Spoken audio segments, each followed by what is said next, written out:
The food, the art, the clothes. We put this show on the road. The Vatican getting exposed. You better stay on your toes. Repo, tilling the land, focus on the ego. Open my heart, let go of the ego. Ran out the grind, I'm stacking up these C notes. Facts, facts. Fuck it, we gon' put this shit on our back. Facts. Found out the hacks, put it in 80 racks. Facts, facts. Fuck it, we gon' put this shit on our back. Facts, facts. We in your city, pull up what we had. Facts. And that's facts though, I talk factos. Ask J Babe, I go Astro. Floating focused on my cash flow. We plant star seeds to make the grass grow.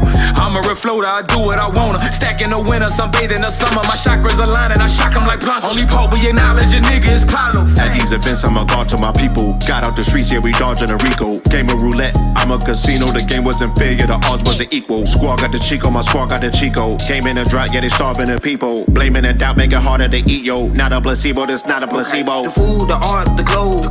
We put this show on the road. The Vatican getting exposed. You better stay on your toes. Repo, tilling the land, focus on the ego. Open my heart, let go of the ego. Ran out the grind, I'm stacking up these C notes. Facts, facts. Fuck it, we gon' put this shit on our back. Facts, facts. Found out the hacks, put it in 80 racks. Facts, facts. Fuck it, we gon' put this shit on our back. Facts, facts. We in your city, pull up what we had. Facts, facts. Started in Richmond, art of my district. Heart of the mystics, started for biscuits. Father to Isfits, martyr to misfits.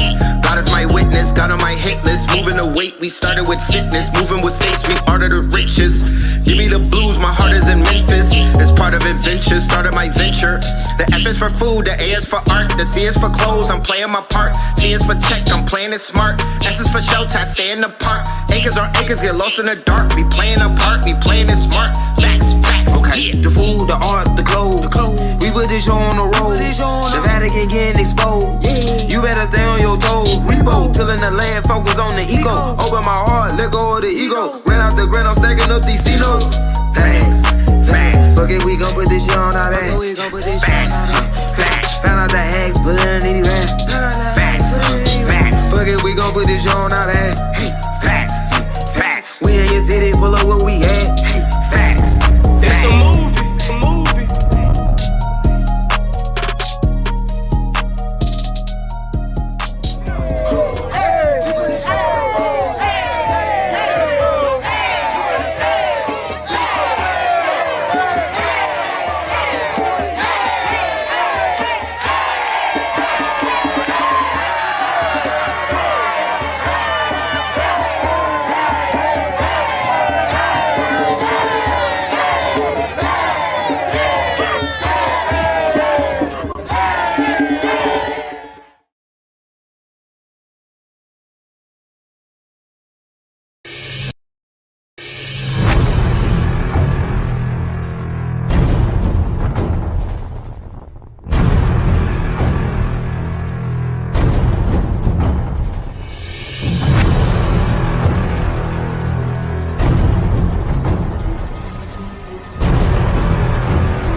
Peace to the family, peace to you and yours. Welcome to a very special episode of KTL Media. All right, Know the Ledge Media. We have a very, very powerful show for you tonight. We are joined by a legend, a master teacher, a brother who, you know, for my Moorish brothers and sisters, this man needs no introduction. But for the new students that are out there, people that are new to this channel, you're going to have the pleasure of meeting our good brother, SHARIF Bey. All right, he'll be in the building in a minute. I see you, SHARIF. Peace to the God, Islam. Yes, yes, yes. Before we open up the floor and bring in a special guest for this evening, I'm going to go ahead and do the roll call like we always do, because we want to tap in and see where the family is, where the family is at. You know where I'm at, where you at. All right. So we have East Flatbush in the building, and rightfully so. Shout out to NYC. You know what I'm talking about? BX in the building. Shout out to Bronx in the building. Wagwan Seknet. Shout out to the BX. You know what I'm talking about? Okay. Shout out to Houston in the building. Tampa in the building. Cali in the building. North Carolina. Richmond. Wait, there's a Richmond, NC? And what am I? Well, really? Okay. Spartansburg. Shout out to Spartansburg in the building. Yes, yes, yes. Indeed. Kansas City, Denver, Boston, Georgia, LA in the building, or LA. Okay. LA in the building. Houston, Texas, by way of Seattle. Sanford, Louisiana. Staten Island. You know what I'm talking about? Yeah, Lakeland, Florida. I see you. San Fran in the building. Harlem up in this thing. New Orleans. Man, y'all deep up in here, man. It was really good. San Diego. Bama. Philly in the building. Shout out to Philadelphia. Shout out to Philadelphia. City of brotherly love. Mystic Philly, I see you. Bridgeport, what's happening? Shout out to Bridgeport in the building. All of Connecticut. Peace and love. Yes, indeed. Yes, indeed. Yes, indeed. And then here we go, across the pond. I was waiting for you. France is here. You know what I'm talking about? France is here. Minneapolis. All right. St. Louis, Clearwater, Florida. I'll show you. I'll show you. Okay. So we in the building, man. And make no mistake about it. We here. You know what I'm talking about? We are here. These Wednesday shows, me and Blue Pill were doing these, and you know, we kind of like got caught up in doing what it is that we do. But keep this date on your calendar. Wednesdays on YouTube, we will be doing KTL Media, where we'll be bringing in our world-renowned guests. You know what I'm saying? Only masters though. Louisville, Kentucky in the building. Only the masters. You know what I'm talking about? There's a lot of masters out there with a lot of information. And, you know, we are in the fourth quarter of 2022. So this is time, it's hibernation season, it's AKA cuffing season. So we're going to take advantage of that, and it's going to be learning season. You know what I mean? It's time to teach the family, because you're going to be on your phone in the wintertime more so than you was in the summertime. So we got to give y'all some content, you know what I mean? So you don't get caught up in that trauma porn that's going on all around the internet, where you look around, where people are being very reactionary. You know what I'm talking about? This channel here is about proactivity. You know what I mean? We understand that offense wins the championship, not defense.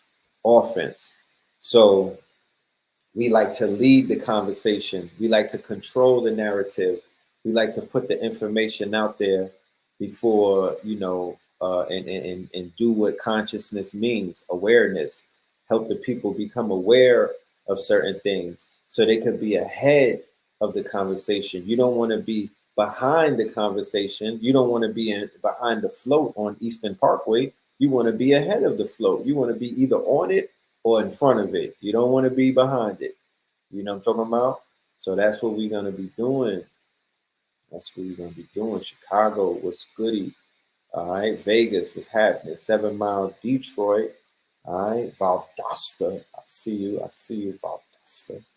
You know what I'm saying? Where my Moors at? Islam, to all of my Moors in the building. Shalom to all of my Hebrews and whatnot. Hebrews, y'all having the best week ever. You know what I'm talking about? Having the best week ever. Shout out to y'all. Hotep for my brothers and sisters of the Hotep faith. Bed-Stuy in the building. Do or Die. Trenton, Queens, Florida. Kentucky. You know what I'm talking about? Beautiful place, Kentucky. Shout out to everybody out in Louisville. So there you go. The family's here. We in the building. We deep. You know what I mean? We global. You know what I'm saying? We showed up. We are here. So I need to start the show. I want to go ahead and get my guest up in here. I don't want to just be talking all night. I want to open up the floor for the legend, you know what I mean? So he could introduce himself and make y'all familiar with him and whatnot. And we could get to this very powerful conversation about Moorish magical machines, old world tech, and new world tech. You know what I mean? That's my type of language.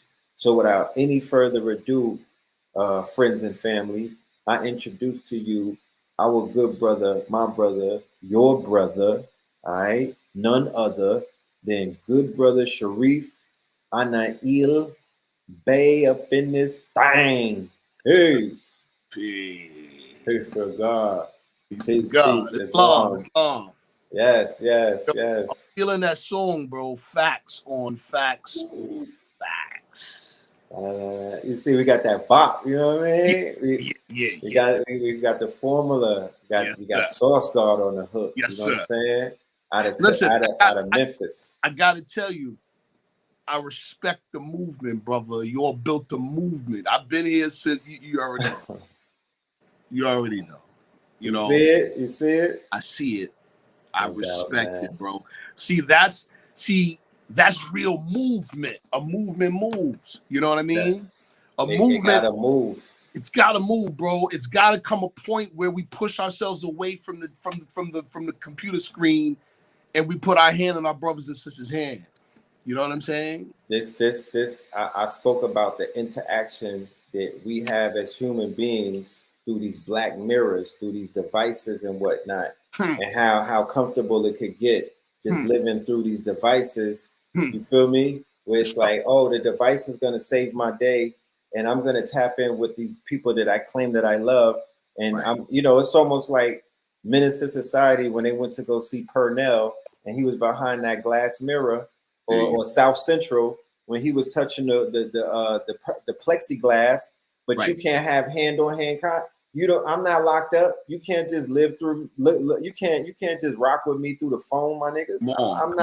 I'm not in San Quentin. I'm in the real world. I need real world interaction. I'm just different like that. Some people are what they consider to be antisocial. Right. I'm the opposite of that.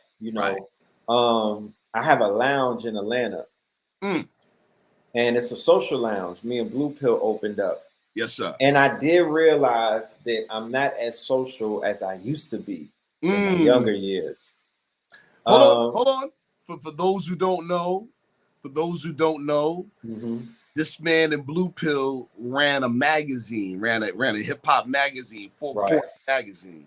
Right. Classical. We was giving the knowledge out early 2000s. Right. And I used to be a promoter before that at Club Cheetahs. I don't know if I was a club promoter in the Manhattan at a club that was like one of the most poppin'est clubs at that time, Friday nights at Cheetah. Oh, all right. But but I realized that I'm a little more of a recluse these days. So I go to the lounge almost every night. Right. And I'm like, I don't like it here. I don't like being a host. Right. I don't like being in these enclosed environments. Right. I don't like being in the dark with hookah smoke and things of that nature. Not to say that I don't like the club, but every single night, bro. Right. That's not necessarily something that I'm into because it was like a big shift for me. You know what I mean? I be in a house. I be in a house most of the time. Yeah. No doubt. You know what I'm saying? Yes, sir. So, I'm working that out. You know what I mean? I'm working that out. I love to pop out, but not every night. You know what I mean? Right. Like that's for the 20-year-olds and the youth and whatnot. They got shit like that. But brother, you and I were doing this. We've been involved in this thing. I'm talking about big man days. Big man days. I'm talking about Dempsey Center days. You feel me? Pre-LIU. Yeah, for sure. Shit. That's right. Dempsey Center. Look, I share with when I tell my origin story. I went into Harlem one day, right? My grandfather, rest his soul. Yes, sir. He was on 117th at a senior citizen spot, right? You know, where they hook you up with a crib and everything, and you know, you might be paying $20 a month. So I go to see him. My mom was like, "Go see your grandfather." He used to cook this banging ass shrimp stew. He's from St. Croix, so you know they be, you know, the men from the islands, they whip up, like, you know what I'm saying? Like they get busy in the kitchen. So I used to just go to, I'd be like, I'm going to get me a plate. You know what I mean? Yeah. He was like, go to 125th Street. There's a nigga out there with a bullhorn that I think that you might want to see. Right? He's talking about Sarnetta. Right. I go out there. I see Sarnetta. I meet Dr. Jack Felder and his son Nova Felder. Right? They invite me to the O'Barry Dempsey Center. They say there's a class going on tonight. And I'm like, oh shit, I like to go to lectures. You know, let me pull up. I pull up and Dr. Ben is there. Woof. Woof. Woof. This is 05. You feel me? Dr. Yosef Ben Yakinen does fucking legend. You know what I'm talking about? Just randomly there.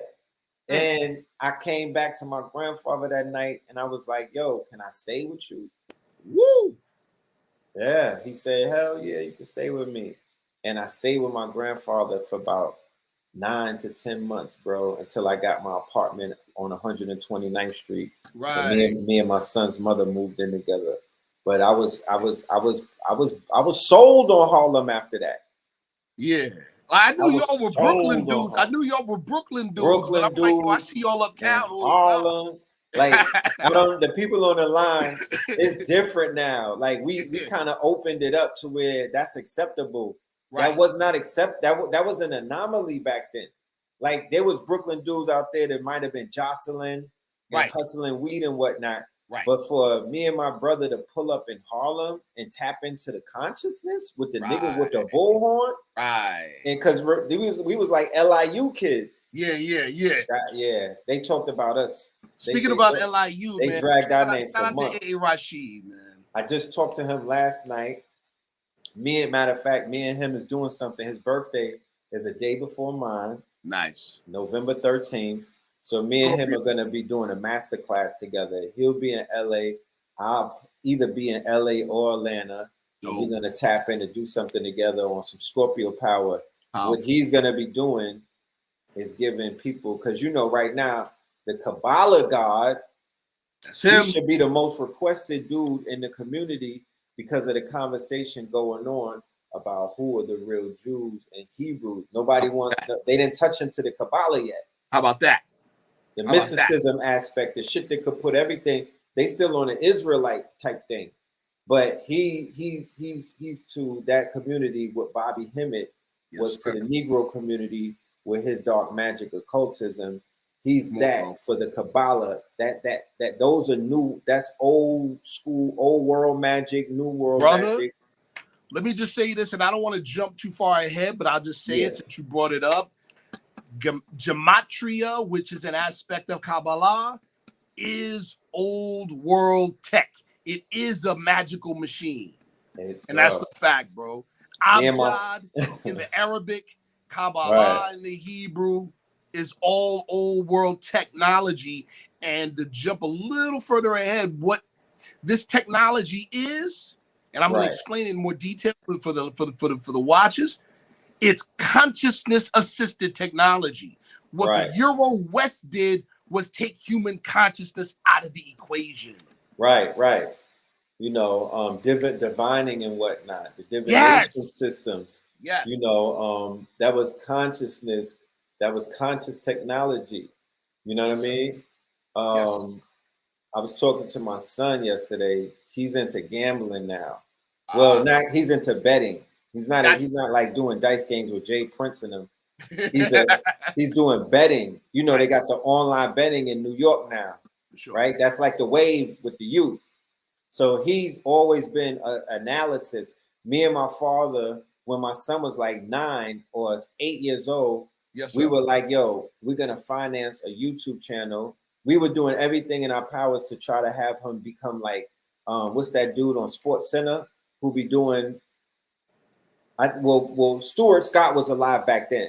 Right. We didn't really rock with Stephen A. Smith too tough because why go to the facsimile when you got the carbon, when you have the original? There you go, bro. I don't do facsimile. I don't do carbon copies. I don't do knockoffs. You know what I'm talking about? The only time I did knockoffs was this Louis belt that I used to wear. But that was about it. So we wanted my son to be on the technical analysis shit. We was like, yo, the way that you break down the sports, it don't even, like, he used to go into the TA, the technical analysis. He wasn't, you know what I mean? He knew the stats of every player. He knows all of that stuff. Wow. So now that they have like FanDuel and all of that, he's excelling because he knows how to bet on the game. So I told him require watching his Bronx Tale and Casino. I'm gonna get him right. Yo, he's a walking algorithm. He's a walking algorithm. You feel me? Yeah, so then I was like, yo, you know about gematria? And he was like, not really, you know what I mean? So now his birthday is coming up. You know, I'm gonna bless him with a whole bunch of technology that's gonna strengthen his mind so he could become a beast. You know what I mean?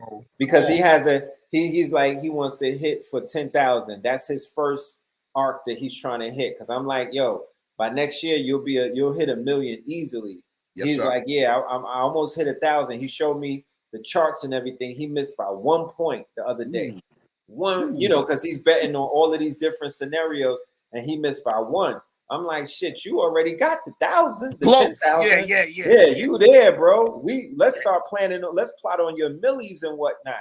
So I got to work it out to where he's not addicted, because you know I was like, I don't want you to be like Drake and these niggas addicted to betting.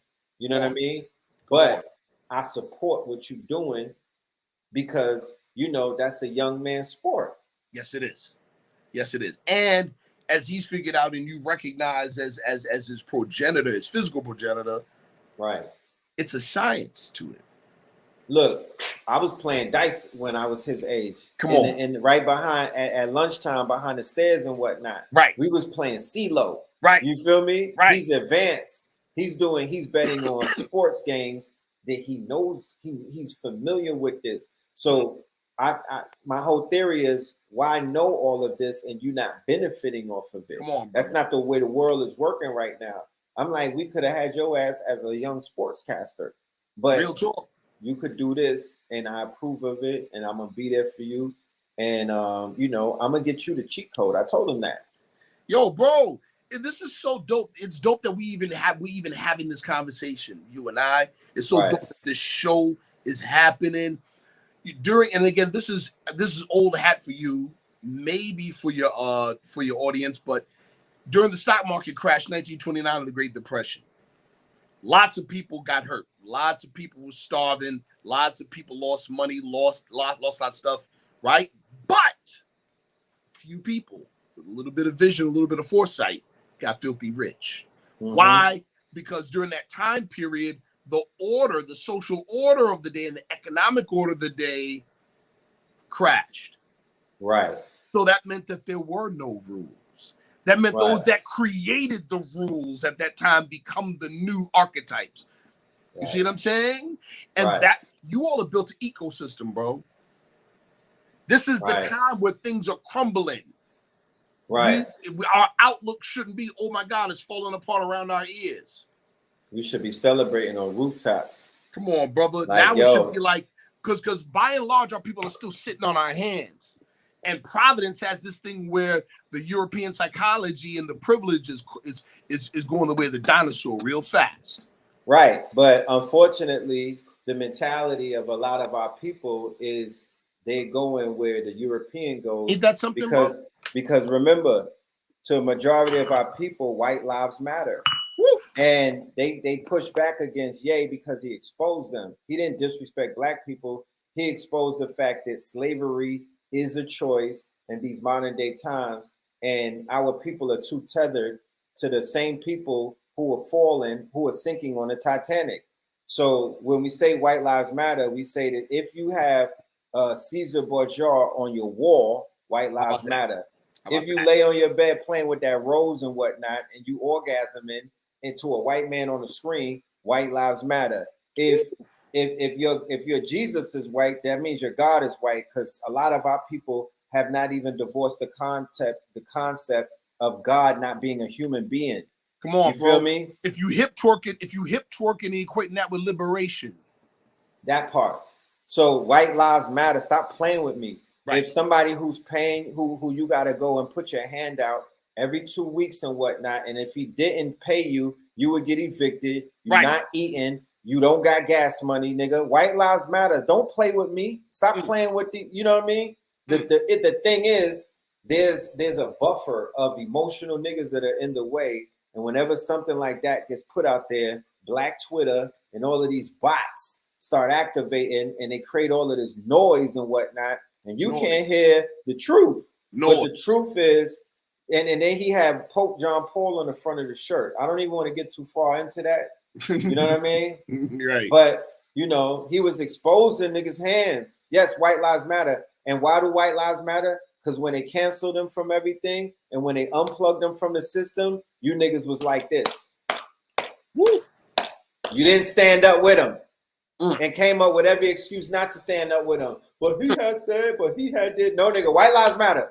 Because y'all more worried about Balenciaga's relationship and the gap with this nigga in Adidas than the fact that you should have been applauding that he has now the opportunity to be a boss. That's why white lives matter.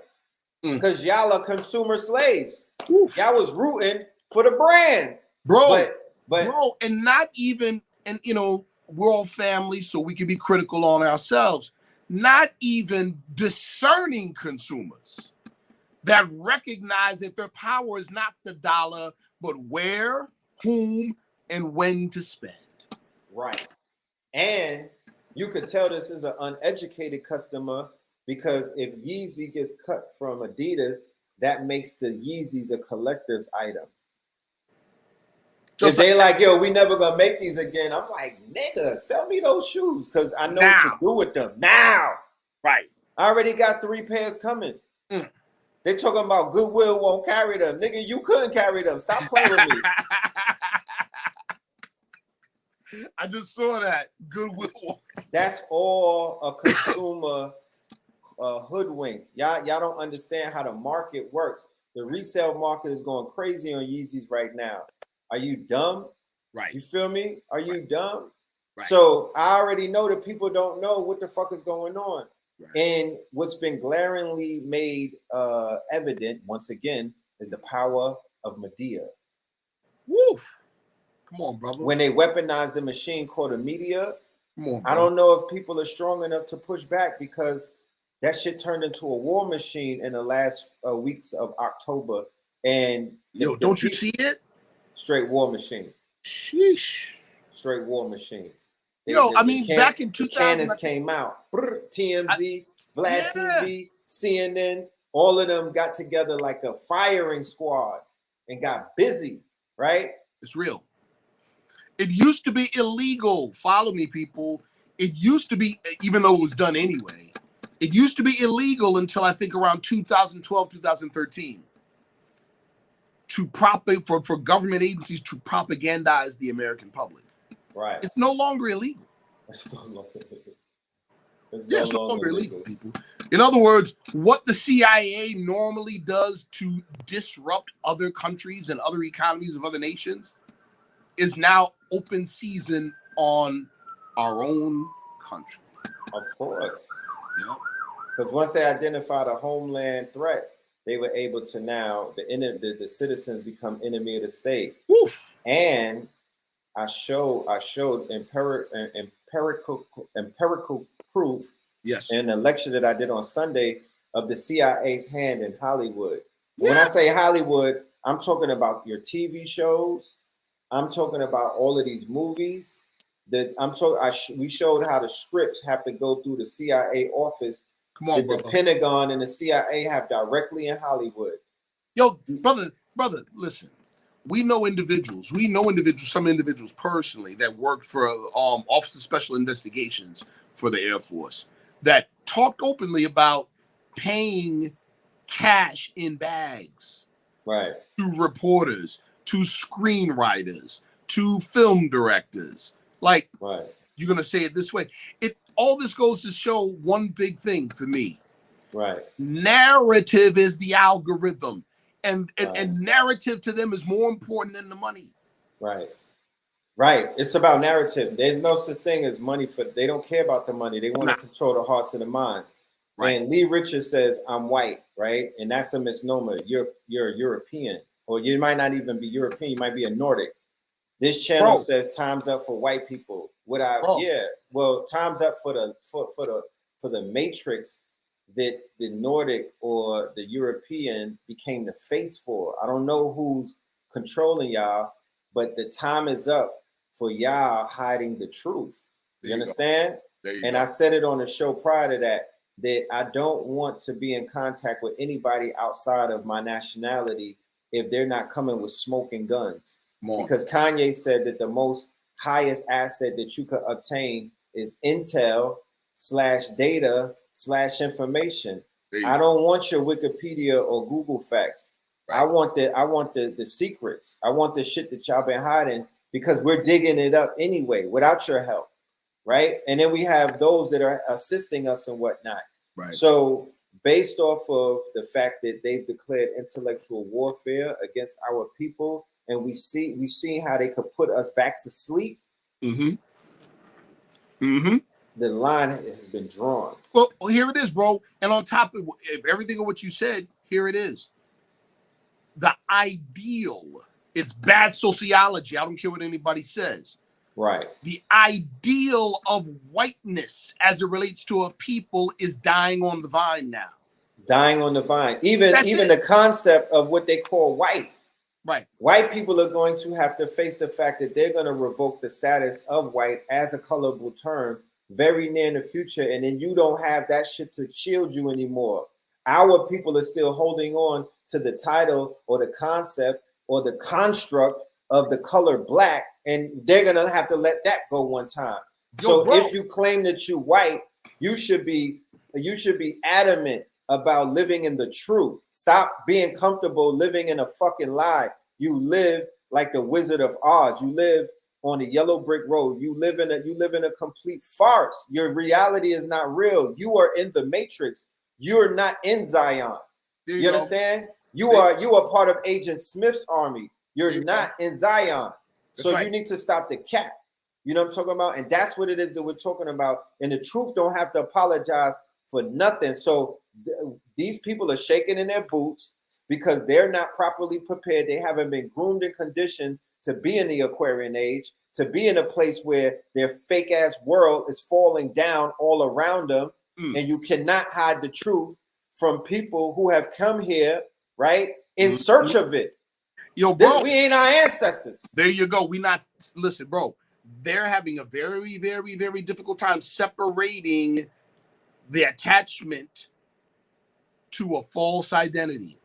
It's called white fragility, brother Sharif, right? Yeah. So the white fragility means that y'all have problems going to sleep every night, and we don't. Those of us that are on the path and the mission, we can't wait for tomorrow, because like Glorilla told you niggas, every tomorrow is a better day. Woo. You understand? Like Glorilla told you, white folk. You know what I mean? Tomorrow is that day. So every day that we wake up, it's a new day, closer to Zion, closer to the truth, closer to this thing falling apart. Y'all see this book is a jewel for y'all. This book's called The Dogs of God by James Blew my mind. It blew my mind when I read that. Yo, is it crazy? Because guess what it describes? As you know, the very point in time we're talking about right now happened to us in reverse 500 some odd years ago. Inquisition, right? Reconquista. Doctrine of Discovery. Doctrine of Discovery, Intercatera Divina.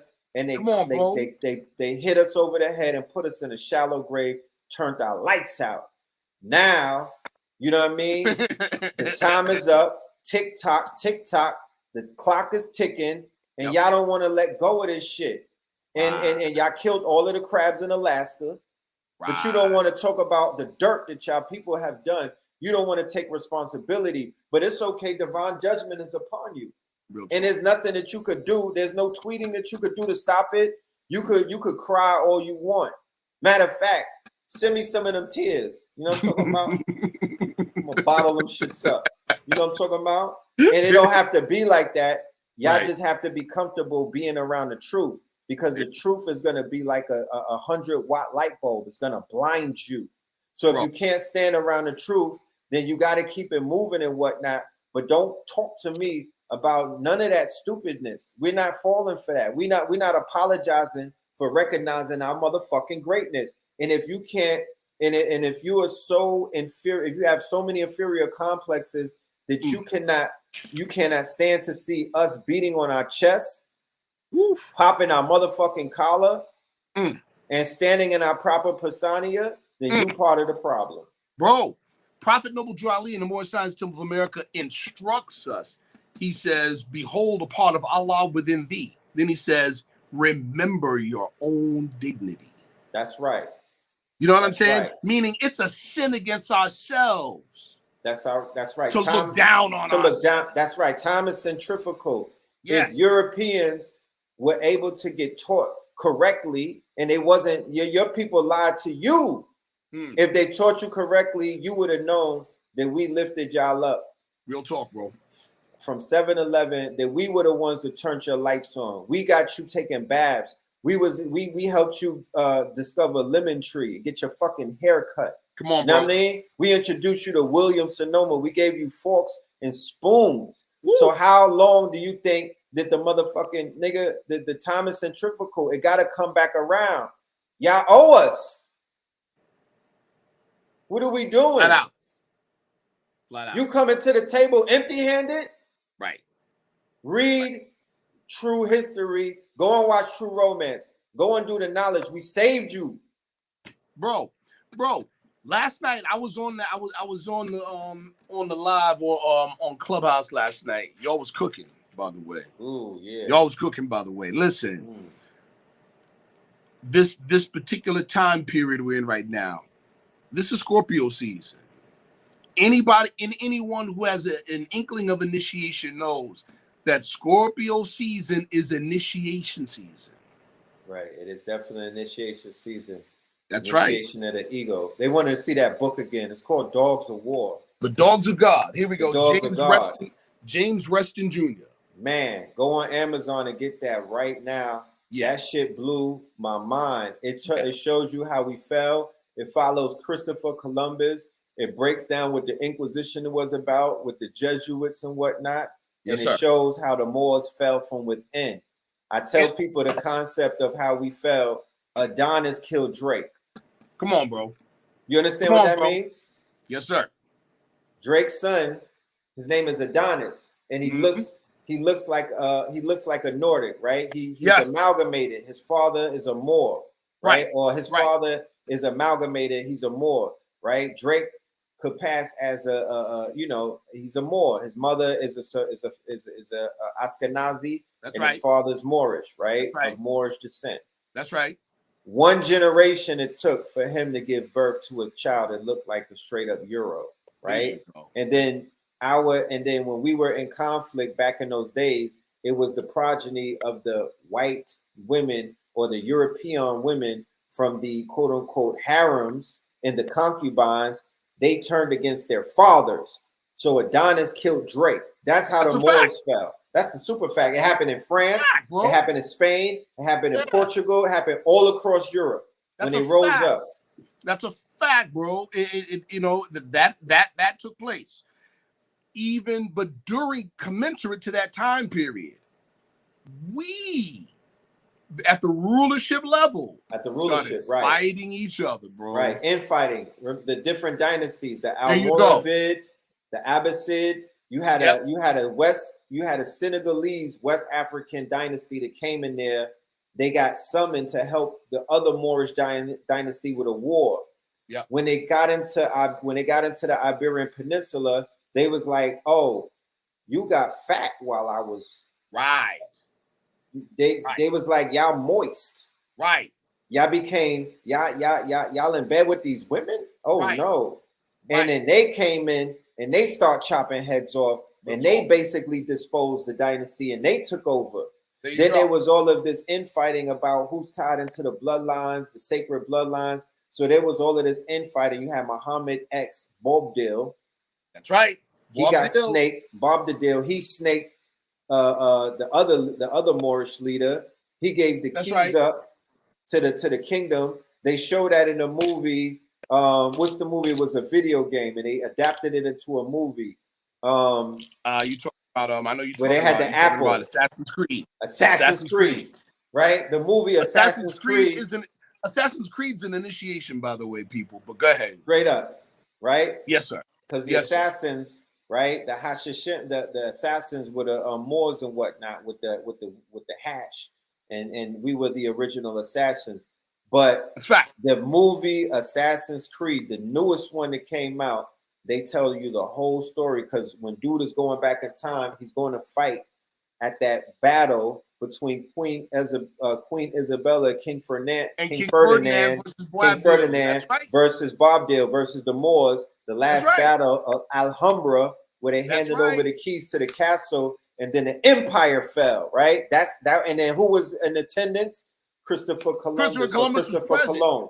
Bro, listen, I'm glad you brought that up. One of the things about this book and other books that write about this point in history is so important is that it directly ties the African transatlantic slave trade to real world history, people. Right. You understand? In other words, the beginning, and this, some of you may not have ever heard this before, the literal beginning of the African transatlantic slave trade did not start with Africans. Right. It didn't. It was Moors. Thank you, brother. It was started Hebrews. with the Portuguese and the Catholic Church with a papal bull called Ilias Que Pro Divini, written by Eugene IV in 1442. Why is this date important? Because 1442, we were still ruling Spain. Right. You understand? And what it was it authorized the Portuguese Order of Marian Christ to begin raids on the west coast of Africa, and it's written out in the papal bull as a new crusade against the Moors. Right, because everything the Portuguese touched was on the coast. That's how you got the Gold Coast, the Pepper Coast, the Ivory Coast. They were going up and down the coast. Then they locked in with Alfonso X and them in the Congo. Congo spelled with a K, right? Then they converted them. And then they allowed them into the interior and whatnot. That's right, brother. You feel me? And then while Portugal was doing their things, Spain and them were doing their things, according to Horace Butler. Yes, sir. In the book Rocks Cries Out, the Crusades, instead of going through what they call Turkey and Constantinople and over there, their crusades were in South America against the real Jerusalem, right? Which is Jerusalem, not Jerusalem, not Peru, right? Their crusades was over here, okay? And they came Pizarro, Hernando Cortez, Pizarro, all of those conquistadors with their Moorish soldiers, right? With the Moorish soldiers. Can I give the people some receipts, bro? Please do. See that picture? Yeah, we talked about this with it. They had our heads on pikes. Now watch this. I'm gonna read something really quick, and then I'm gonna tell you where it comes from. Yes. Designed for the detection and the punishment of heretics. Right, and heretics were... The Spanish Inquisition was used as a giant pork barrel for the enrichment of the crown and the church and the inquisitors, while cheerfully eliminating dangerous radicals. Those who had been taught medicine, geography, rhetoric, chemistry, physics, mathematics, astronomy by Moorish philosophers in universities such as Cordova, whose libraries had been destroyed. It says, as a result, no Spaniard could write, speak, or even think without taking into consideration the torture acts and fires of the Holy Office. Hold on. Let me tell you where this picture came from, though. It says, as a deterrent to possible opposition to the Inquisition in New Spain. 34 Negroes, including 4 women, were hanged and decapitated in Mexico City. Right. You already know. That's the name of the book, people. You already know. Now, for research purposes, you know, I've been tapping in with this. Yes, sir. Right here. Right. Ooh, okay. I've been seeing Bay. I've been tapping into you pulled out the old crack. That's what you pulled out. You feel me? Yahweh ben Yahweh, dealing with the Hebrews, and even our good brother Ali Muhammad. You know what I'm saying? Right. He has some stuff that he put out that's good for researchers. So I've been tapping in, and I'm like, I've been re-researching, like going back on shit that I forgot. And I'm like, yo, you always gotta remember. Yes, sir, bro. Right? Remember, put back together, revisit the books that you read when you first started your journey so you can measure your growth. Because remember, time is centrifugal. So this portal that we're in is probably due to some planetary alignments or the precession of an equinox, the reason why certain windows are open. But now we return to these windows. We climbing through it like Ezekiel on Friday. Real talk. And we dropping, we reestablishing ourselves and dropping gems because it's like, yo, we have a new class. There you go, brother. There's a new class of students. The classes that we were teaching in Blog Talk days with you, that's not the class that's here tonight. That's real, bro. We in a university, and this is a whole new class, a whole new class of students that have showed up that are eager. They hungry for the information. For sure. So it's like we feed them, and then we get them prepared and propped up and whatnot. We break the spells and the curses, and we help to patch up the holes that they have in their heads. Because before I received my Moorish information, good brother, I had holes in my head. It was almost like the puzzle. You know, if you get a puzzle from the $5 store or whatnot, for sure. And then the dog eats half of the puzzle, and then you try to put the puzzle together, but it's so That's where the education system had my brain. I could not put nothing together, bro. Because there was all of these patches and I couldn't make sense of anything. I'm glad you said that. I want to say this to the viewers, right? First, I want to say this to the viewers. The Moorish movement is not designed to proselytize and make everybody members of the organization. Right. The Moorish movement is designed to restore this hidden history and culture to our people. There ain't no organization in America that teaches a Chinese, that makes a Chinese American Chinese. See what I'm saying? But there are organizations that will teach Chinese Americans more about who they already are. See what I'm saying? Feel me? Yes, sir. Super fact. Yes, sir. This is what this is supposed to do. You know, this is not Moorish history, is our history. And you don't have to join the organization to learn it. The organization is obligated to broadcast it the same way the Nebuchadnezzar broadcasts into the Matrix. The same way that the Nebuchadnezzar sent out signals. Remember, it's pirate signal, bro. It was pirate signals. He was on the dark web. In the beginning of the movie, it opens up. Neo is on like Silk Road. He's jogging on a dark web. He's not on the www because when they show how he accesses it, it's almost like he's on an onion router. It's almost like he's on a whole nother quote unquote web. And then he hears the voice, similar to how we had Blog Talk Radio back in the days. People were getting the information by hearing it, and it was drawing them to Harlem. It was drawing them to LIU. It was drawing them to National Black Theater and all of these other places and whatnot. It was giving them the signal, and they were following that. And then they were meeting Morpheus in the flesh. Come on, right? brother. And then it started to edify them, and they started their journey, and it created master teachers, bro.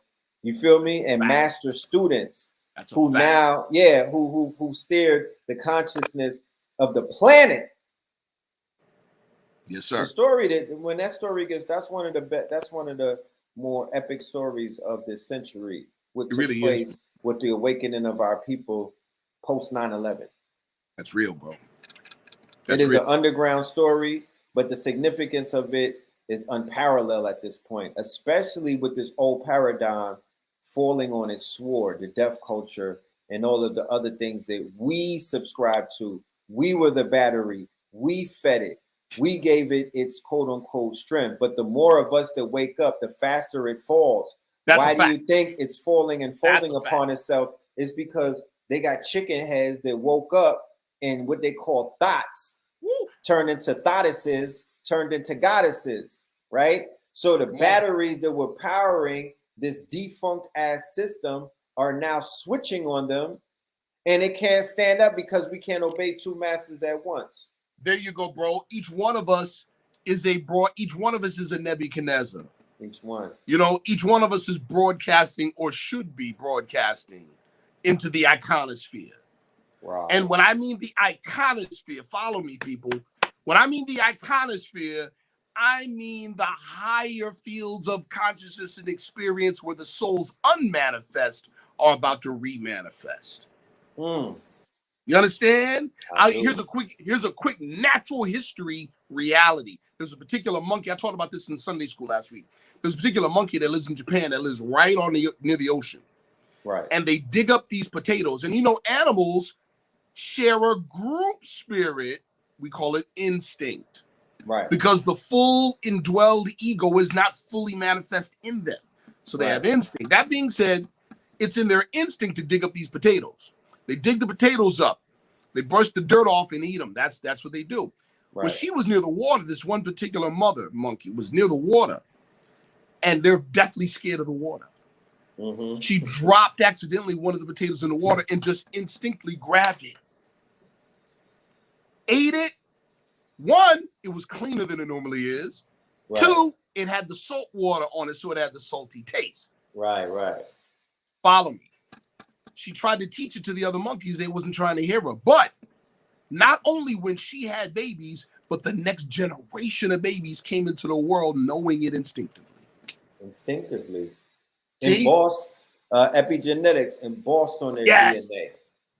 Yes. So when we give birth to our seeds and we proclaim that they are going to be greater than us, when we give birth to these star seeds and we proclaim that this child will be greater than me, because if I had the child when I was awakened, and I know where I'm at spiritually and mentally, I know that when I was born, my peoples wasn't on that level. Right. So how can't the child be greater than me? It's going to be greater than me because when I created it with his or her mother, you know what I mean? We were at a frequency that justified that. Yes. Okay. Let's talk about that. Your frequency and the mother frequency, you had grown a pace so that you're now suitable to create a container that would fit an elevated soul coming back to continue their work. Right. Like a 3 liter versus a carton. Right. So this 3 liter, this vessel now could be filled up with so much. You dig what I'm saying? So much potential, so much light. You know what I mean? So much probabilities and whatnot. So whereas if nurtured, they're going to do what they've been sent here to do. What they came here to do. Right. A little bit about myself. I'll tell the listeners. You already know this, bro. Right. I belong to a number of, and I'm not talking about no mail order stuff. I belong to a number of very real secret orders. One in particular, I will quote the current hierophant of the objective of the order. The order is to preserve and to pass on the Afro-Atlantean current. And this particular hierophant states that this current, or the old Atlantean priesthood, is reincarnating at present in America in bodies of African and mixed African European descent. Right. Look at all of the movies that are coming out. Once we're gonna live in a post Black Panther world after 11/11, they're going to usher in this whole Atlantean dynamic that I don't think has ever been seen in the movies with Prince Namor, right? And Namor backward is Mason. Right. Do the math, y'all. Prince Namor, the main villain that they have in this new Black Panther movie, backwards, Prince Mason. So they're an Atlantean, quote unquote, civilization. Then right after that, Avatar 2. They're dealing with the water world, with the Atlanteans. Like Blue Pill said on Brother Rich's channel last night, we're Nomo sapiens. We're not Homo sapiens. We're Nomo sapiens. We were birthed in a sack of water, bro. Come on, bro. We're being, as you already know, media is in this sense is in their own way conditioning the masses to accept breakaway civilization. There are people at present already living in the real hereafter. Oh, for sure. One of the new, you know, talking about New World Tech and whatnot. Yes. I have a list of all of the new cities that are being constructed. Right. It's not hyperbole. Right. This is not speculation. This is not objective and whatnot. Right. This is real life. There's a list of new cities that are being built before your very eyes. And even Akon has his own city being constructed and whatnot, regardless of what anybody feels about him. Correct. Nobody asked you. Nobody asked. You know what I mean? That doesn't change what the fuck he's out there doing. Right. And the fact that he's in alignment to be, you know, to have his name on a whole, on a smart city. Are you serious? The fact that the masses are even allowed to hear of the possibility of privatized breakaway civilization cities. Can I share with you the name of some of the future smart cities? Please, bro, please. Okay, so they have something called Net City in China. They have something called Woven City in Japan. Y'all can look every single one of these titles up. They're all in production as we speak. These are futuristic smart cities. Right. You will not be able to go into these smart cities if your social credit is not right. Kanye West will not be invited into any of these cities. He's going to have to build his own city, because when you saw JP Morgan drop him, that was the beginning of the social credit system in America. And you niggas didn't even oppose to that. So why do I feel? Why do you think that y'all gonna say anything when they're gonna introduce? They already that's it right there. How can a bank drop somebody for what they said personally? Do the banks drop niggas when they get convicted of murder? Come on, bro. See, talk to me. You already know China has already openly talked about their social credit system. No, China already implemented their social. Not just talked about it. Them people living under it. Yep. I'm gonna play a clip in a minute from a commercial to the lecture I just did to show the people what the social credit system is. So in the social credit system, you tweet bad about the government. You question who's the real Jew. You know what I mean? You don't go along with the LBGT. All of that will plummet your social credit score to 0, right? You can't get on a plane. You got to sit in the back of the Amtrak. You might even have to only take the China bus. You can't go through certain cities. You can't shop at Saks. You know what I mean? They're going to implement all of that shit for the quote unquote consumer slaves. They're going to want to kill themselves and do everything in their power to be a part of this new system. Akon City, Senegal, Masjar, United Arab Emirates, Star Base. They're building that in Texas. Yes. Right? Neom, NEOM, Saudi Arabia. Stop playing with me. While they got our people marching and focusing on 800 years ago, 400 years ago, identifying themselves as the help, right? Being all emotional about shit that don't got nothing to do with you. They out here building cars that drive themselves, smart cities, internet of all things, right? Yep. And people is cool. They just think that they're gonna fit in somewhere. Oh, I'm gonna go over there and twerk. I'm gonna be a stripper in one of them cities. No, nigga. Nah. You had the opportunity to be an owner. You had the opportunity to be a developer. You had the opportunity to put your hat in a pot and build a whole new cities for your progeny, so your children don't have to get eaten up in these goddamn killing fields. That's real, bro. That's real. That's real. That's real. This is where we are, you know. Listen, the fact that you could read about cities and the fact that you could tell us all about cities across the world, right, that are being built, you know, basically look at it this way, people.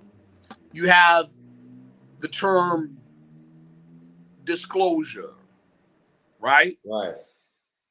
Equate that term with the biblical term revelations. Right. But it's the same thing. Same thing. Equate heaven and the word hereafter with post-disclosure life. Right. Same thing. The exact same thing, people. Matter of fact, I'm going to drop it right now in the chat, the link to a YouTube where when y'all finish watching this, y'all can go and watch the YouTube of all of the cities that are being built in real time, right? while people are denying that we are currently in the future. Right. You know what I mean? So if we're in the future, I don't want to have conversations and speculations. I don't want to have these subjective conversations about what was taking place when you niggas don't even know what was taking place in the 80s. There's still arguments about who started hip hop and whatnot. People are not even hip to what was going on in the tunnel. You want to talk to me about what we was doing in Moorish Spain or the Iberian Peninsula, or you want to try to talk about how you was a slave and what boat you came on, and ain't nobody showed you one boat yet. I was watching a documentary on Netflix called about the Clotilla, right? In Africa town, and these niggas showed 2 pieces of wood, bro. I was like, I emailed Netflix like, yo, can I get my time back, bro? Because I could have been reading one of these books from Taj. Like, y'all mean to tell me I wasted an hour and change just to see some wood come up from under the water? Like, I'm talking about 2 planks. It didn't have no insignia on it, no indication whatsoever that it was from a ship. These people must think that I'm retarded. Right. You know, you could take a camera underwater these days. The iPhone is waterproof. You know what I mean? They got you don't even need the big multi-thousand. You could take an iPhone camera and be like, you see right there? That's where the slaves was. Right. Like, I'm like, stop playing with me. Real talk. But you had said earlier, bro, again, about having the gaps. You know, like in certain science fiction movies where they talk about time travel and they go in the past and they change something in the past and all of a sudden everything in the present changes. Right. That literally happens when you correct your knowledge of history. Right. The narrative changes immediately in the present. Because time is centrifugal and it's all occurring at once. Come on, so bro. When you solve the mysteries and you break the falsehoods, like I'm sharing with whoever that white person was in the chat, when you destroy that shit, you now terraform and change everything in present day. The reason why we're suffering in present day and everything changed is when niggas watch Roots. It terraformed everything. When they went and when they accepted the slave narrative, it changed everything overnight. It cursed us. You understand? It was a humongous curse because everybody accepted that shit for law, and it wasn't law. It wasn't law. It wasn't real. He was an agent. He worked for the feds, and he stole that goddamn story. He got sued in court, but nobody want to talk about that. Come on, bro. We have in our literature, we say what people represent the lower self.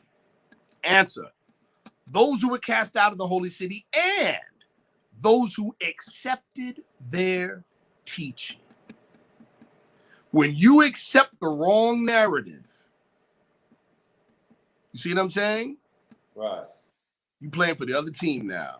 When you accept the narrative that all of our people are here and our history began with slavery, you playing for the other team. Oh yeah. You see what I'm saying? Playing for the other team. And that's that. Out of pocket. You completely out of pocket. Yep. And you know, you worse than Kanye. Yeah. And I get it when you don't know any better. Understood. Ignorance of the law is no excuse though. Right. You got a supercomputer in your pocket, bro. You know when you have that phantom shit where you think that it's vibrating in your pocket and it don't even be in your pocket? Right. Well, the shit needs to vibrate against your head and be like, go to Google, nigga, and go do some deep diving. Right. You feel me? Right. Do some deep diving. That's real, bro. That's real. I don't. People talk about the Emmett Till story. Look, fam, I'm not finna do your trauma porn with you. I don't want to hug you niggas. I don't want to cry with you. I don't want to hold your hand. I don't want to do none of that. Because if you really care about Emmett Till, you will go drill that white lady in a nursing home and stop playing with me. You will go pull her ass out of the nursing home and world star her. Other than that, stop the cap. Don't talk to me about none of that. How dare they drop a movie about Emmett Till and y'all let that white lady, she's still alive, and nobody putting hands and feet on her.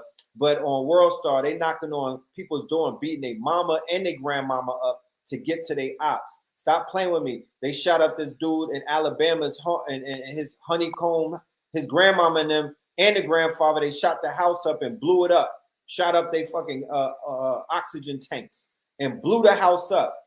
But y'all want to talk to me about the Emmett Till movie? The Emmett Till movie? Look, the Emmett Till set off the civil rights. The Emmett Till murder set off the civil rights. Right. The Black Power shit proceeded that. The whole Panthers, BG, Black Guerrilla family, Asada broke out of jail. You know what I mean? They got Panthers that's coming home for being in the box for 50 years. And that shit started before that. So that whole period of time, she been alive. Right. Stop playing with me. Right. And nobody did nothing to her. But y'all like, yo, this is what started the civil rights. That civil rights shit is where you fell.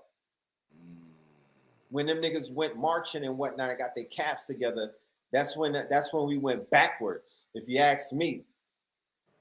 Because prior to that, we had black towns.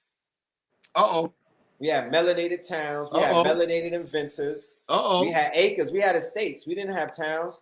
We had individuals that was like, oh yeah, my grandmama and them owned 300 acres. Real talk. Right? We have Wilmington, North Carolina. We had Wilmington, North Carolina. Cape Fear, the movie Cape Fear, they were dumping out the Wilmington massacre. Yes. When the first coup d'etat in America, the only coup d'etat, because people is bringing up Black Wall Street. Nigga, that wasn't a coup d'etat. That was a massacre, but they didn't switch the government by bombing that place. A coup d'etat is almost when if January 6th was successful and they restored Trump and hung Nancy Pelosi and them in front of the people and then said, I dare y'all to say something. North Carolina. That's what took place in Wilmington, right? In 1898. In 1898, they massacred the fusion government that was consisting of Black Republicans and Europeans together. And then they buried it for 100 years to whereas niggas in North Carolina couldn't even say anything about it. Stop playing with me. Right. You know I get worked up. Right. I'm gonna turn into a drill rapper I'm a drill rapper to ignorance. That's what happened. Yep. And then they dumped the bodies in Cape Fear. Thousands of bodies of our people. What are you saying? Right. And that's what caused what is known as the Deep South today. After they disposed of our government in Wilmington, they locked in and created the good old boy network, and then they began to take the South back over. And then the lost cause took over, and then they restored the Confederacy, and then Black Wall Street happens in 1920 because they were feeling themselves. Rosewood burns down. Black Wall Street, Tulsa burns down. You have the race riots, Red Summer and whatnot. Stop playing, bro. They've been doing this to our people, bro. Exactly. So we were not distracted. We was building houses with our hands. Yep. The men were out there handling business, standing on everything. Because they had to lynch the brothers. Because they wasn't standing down. Them lynchings is revenge killings. That's fact. Now, okay. This is a little off topic, but I want to share it. You bring up a huge point. Those were vengeance killings. They were vengeance killings for a number of reasons, but one of the main reasons, get this book. Hold on. Here we go. The book is called The Bloody Shirt. Right. Okay. Right. I like it. When the South physically lost the Civil War. Physically lost, right? Right. The 14th and 15th Amendments were force ratified and federal troops placed in the southern states. There's a third thing that took place that's not talked about too publicly. The participants of the rebellion, in other words, the former Confederates, temporarily lost their voting rights. Right. This is how 60% of the southern state legislatures by 1870 looked like you and me. This is how Black Wall Street became possible, because government is management. And what do they manage? They manage the public money. Right. And the books, the ledgers. right? And the budgets. Yes. Right? This is another good read too. Hidden History. That's a mean book. Yes, sir. Black, African, Colored African, and African American. That's a mean book. DJ right Jones. Yeah. Yes. You feel me? That's a mean. Yeah, mean book. So we getting into our studies, bro. We edifying ourselves. Look at this, though. What you got? This is from. Woo. Look, Christie's, right? Like Sotheby's. That's crazy. That's one of those Harlem licks. You know what I'm saying? You stick around long enough, you hit a lick. That's a Rashid caliber right there. I think that might be a Rashid pass down. You know what I'm saying? It might be an alley-oop from AA because I'm not gonna give up his sources, but where he's at in LA, bro, we need to just fly you out there, but you got to come out there with a budget. Okay. When he's at in LA, for anybody that is a scholar or information gatherer, yes, sir. It's like this nigga lives in Macy's, bro. For low lifes, it's like he lives in the polo section, and he lives one door down from the polo section, and he has the keys to Macy's anytime he wants to go in there and just throw a sweater on. Like that. You know what I mean? That's how crazy it is. Where he's at, his setup, oh my goodness. I'm like, yo, you just gotta just wake up every day and just go and feed yourself. That's like, crazy. Bro, I gotta go down there. I gotta get to LA. Locked in, my genius. Wow. But do you want to talk more about the old world, the Moorish? Let's do it, bro. Yeah. I mean, we touched on it a little bit, but I want for the listeners and the viewers to really understand, get a larger picture. It's not just technology. You all, I'm sure, have heard of the word transhumanism. It's a big word being thrown around nowadays. But in the West, transhumanism really is synonymous for cyborg technology. Right. In other words, mixture. A meshing of human and machine. See, we're not with that. See, we're really talking about, in this respect, the Matrix itself, because the whole thing was, who's going to lead, humans or machines? Right. It was a battle between human and machine. And the Oracle at one point said, "Hey, we can do it together." See? She compromised, right? Because she was sitting with the architect at the end like they was on a fucking Tinder date. And their whole thing was exactly. See what I'm saying? Now, let's see.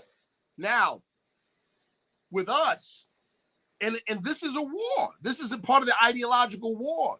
The question now becomes, okay, here we go. Let's go back. Let's talk about the foundation of European psychology. Listeners, viewers, this is so important. Okay. The foundation of Western psychology started with Descartes. Anybody who's taken a psychology class knows this.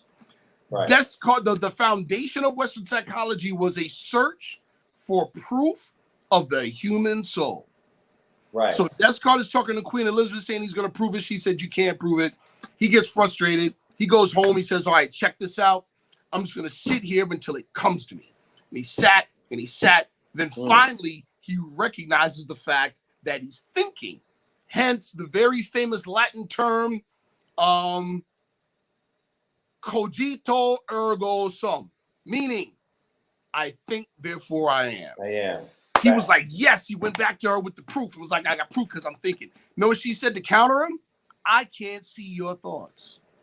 Now, hence, what we have in the West that many of us in the so-called woke community are infected by is this. If we can't touch, taste, smell, hear, or feel it, it's not real. That's not science, people. Right. That's called scientism. And in short, scientism did to science what the Nicene Council did to the teachings of Jesus. And that's just the truth. Scientism did to science what Constantine did to Jesus. Mm, It's the truth. I feel Because, you on that. follow me, if you can't, the purpose of science is to know what was previously unknown. That's a fact. If you're telling me that nothing outside of my five senses can be known, then you just defeated science, haven't you? And you have, you definitely have. You see that? And that breeds a level of arrogance. Yes. Right? That breeds a level of inferiority complex because you can't be wrong. You do everything in your power to prove that nothing exists outside of you. You look at yourself, that created what is known as white superiority, even though that is a misnomer and it doesn't exist. How could they ever tell you that there's life outside of this planet? If they were to fully admit that, then their status on the quote unquote hierarchy pyramid, you know what I mean, begins to get diminished. There's somebody above them. How could they admit that the computers are sentient and went live and whatnot? How could they say that the AI, artificial intelligence, is more intelligent than them? Once they admit that transhumanism is a thing, right? Once they admit that, then they lose their status as being the quote unquote masters of the universe. Now let's go take it even. What you said is so powerful. Let's take it even simpler. This is why an artificial history of up from slavery had to be created for you, because if they knew, if you knew, if we knew, because you taught them, you were the one debating them. They had problems with you. Henceforth, why they created the Inquisition. Like you said, when you read, you would get, if you were a heretic would be me right now and you. We're scholars, and we're denying the shit that the white boy just wrote in the chat.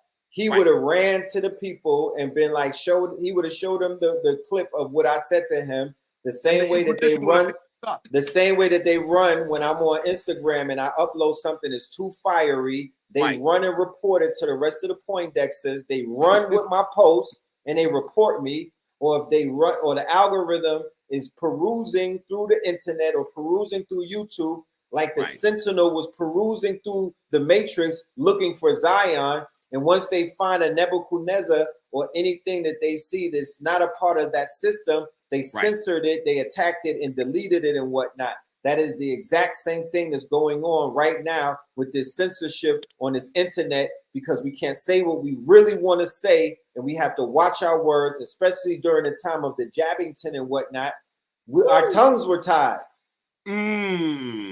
because scientism was in effect, and it was catching bodies and whatnot, and they was like, turn the other cheek while we drill these niggas. Turn the other cheek. And they drilled a whole bunch of our people. And y'all niggas still ain't say nothing about that. You still want to go along and get along. And I'm like, that's how you clap back. That's how you honor your ancestors. They was washing up grandparents. But whatever. See, don't talk to me about revolution though. How about that? Just sock it in my pocket. We could party. You know what I mean? Fuck it. We're gonna build a lounge. Let's do some TikTok dances. But that serious shit, that work, that smoke, y'all don't want it. Nah. It's evident. Y'all not ready for that. And I'm not judging, I'm smudging, but don't even have that conversation with me right now. Right. Don't. Right. Because I didn't see one doctor in a white coat get world starred through that whole thing. But the drilling in the hood kicked up and they killing all of the rappers. But I didn't see one dude trying to push a needle get world starred. Right. They're not ready. Not ready. Ready. But you know what else we're not ready for too? And again, you've already spoken to this, and it's a foregone conclusion. We're not ready. This whole thing is falling down. We're not ready to stand up to be the only game in town when the smoke clears. Not at all. See what I'm saying? Not properly prepared. Haven't been groomed. Right. Still arguing. That's why still in doubt. That's why I gave so much.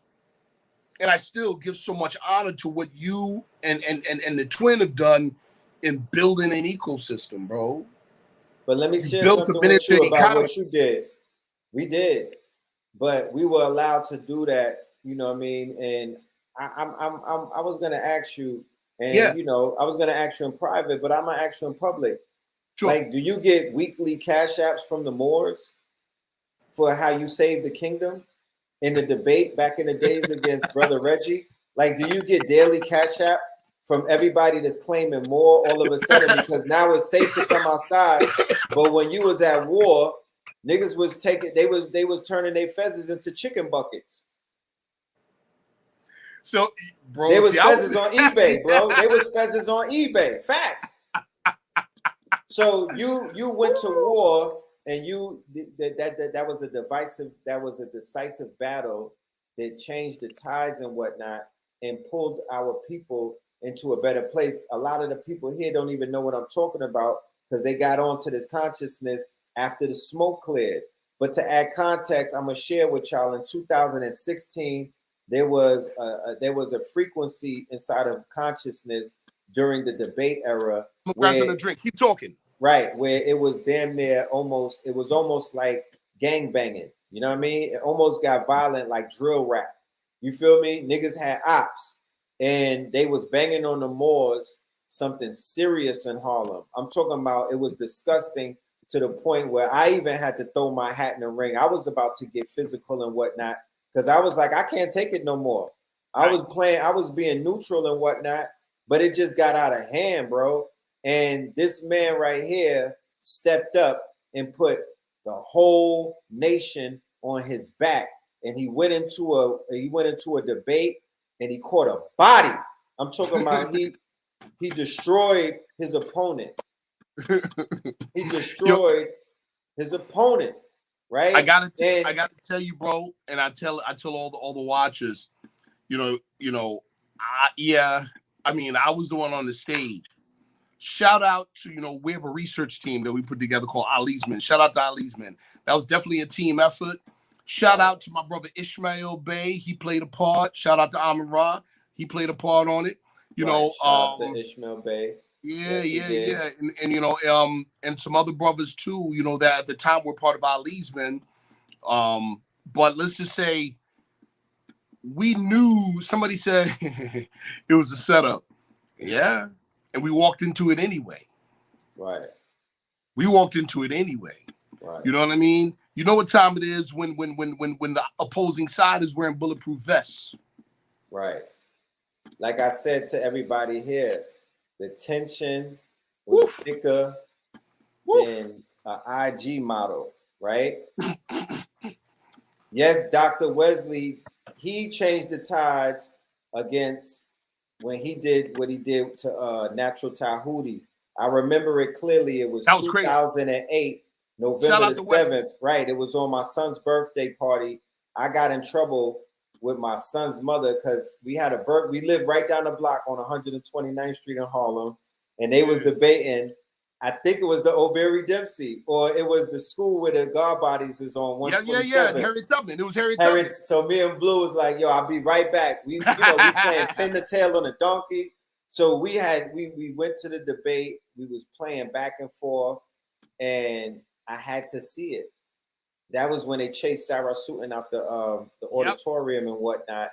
Yeah, it was an ugly day for. You know what else, too, brother? You brought up Wesley. Shout out to my brother. That's my brother and comrade in arms with Dr. Wesley Muhammad.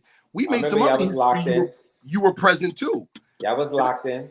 Yeah, and that was, the first time a representative of the Moorish Science Temple of America and the Nation of Islam joined together on the stage. Right. What was that y'all locked in for? It was called The Sun Rises in the West. Oh, at the National Black Theater. I remember that. And that's when homie tried to come in. What's my dude? Shaka Atmos. Yes, sir. You feel me? But what we were demonstrating was from the Nation of Islam perspective and the Moorish Science of America perspective was a celebration of our expression of Islam. That's not Saudi Arabianism. That's not anything of that. It's back on this consciousness thing. It's a religious narrative that does not exclude ourselves from deity. That's right. And that's what it was. And it was a powerful demonstration because I said it before. I even petitioned the NOI to allow me to go in there and teach the students the Moorish history from the antiquity aspect. Because I'm like, wait, y'all a nation of Islam. So then I'm asking questions about, 7-Eleven, the Moors, all of that. They like Noble Drew Ali. I'm like, no, the Moors who kicked off this Islamic shit, who probably are your ancestors. If you repping this, how y'all don't know about that? Right. So I'm like, let me in. Right. You know what I mean? I'm banging on the door. Right. But rest in peace. They did. Rest in peace, my good Kevin Muhammad. Yeah. Out of Mosque number 7. You know what I'm talking about? Right. He is a legend. He always had a spot for me in blue. I was talking on a live on Instagram earlier, and I was sharing with the audience how I was gonna sign up to the NOI in 2014 when my daughter was born. Because I asked her mother, I was like, yo, what's one thing that I could do to keep us together? And she was like, I want you to sign up to the Nation of Islam. Wow.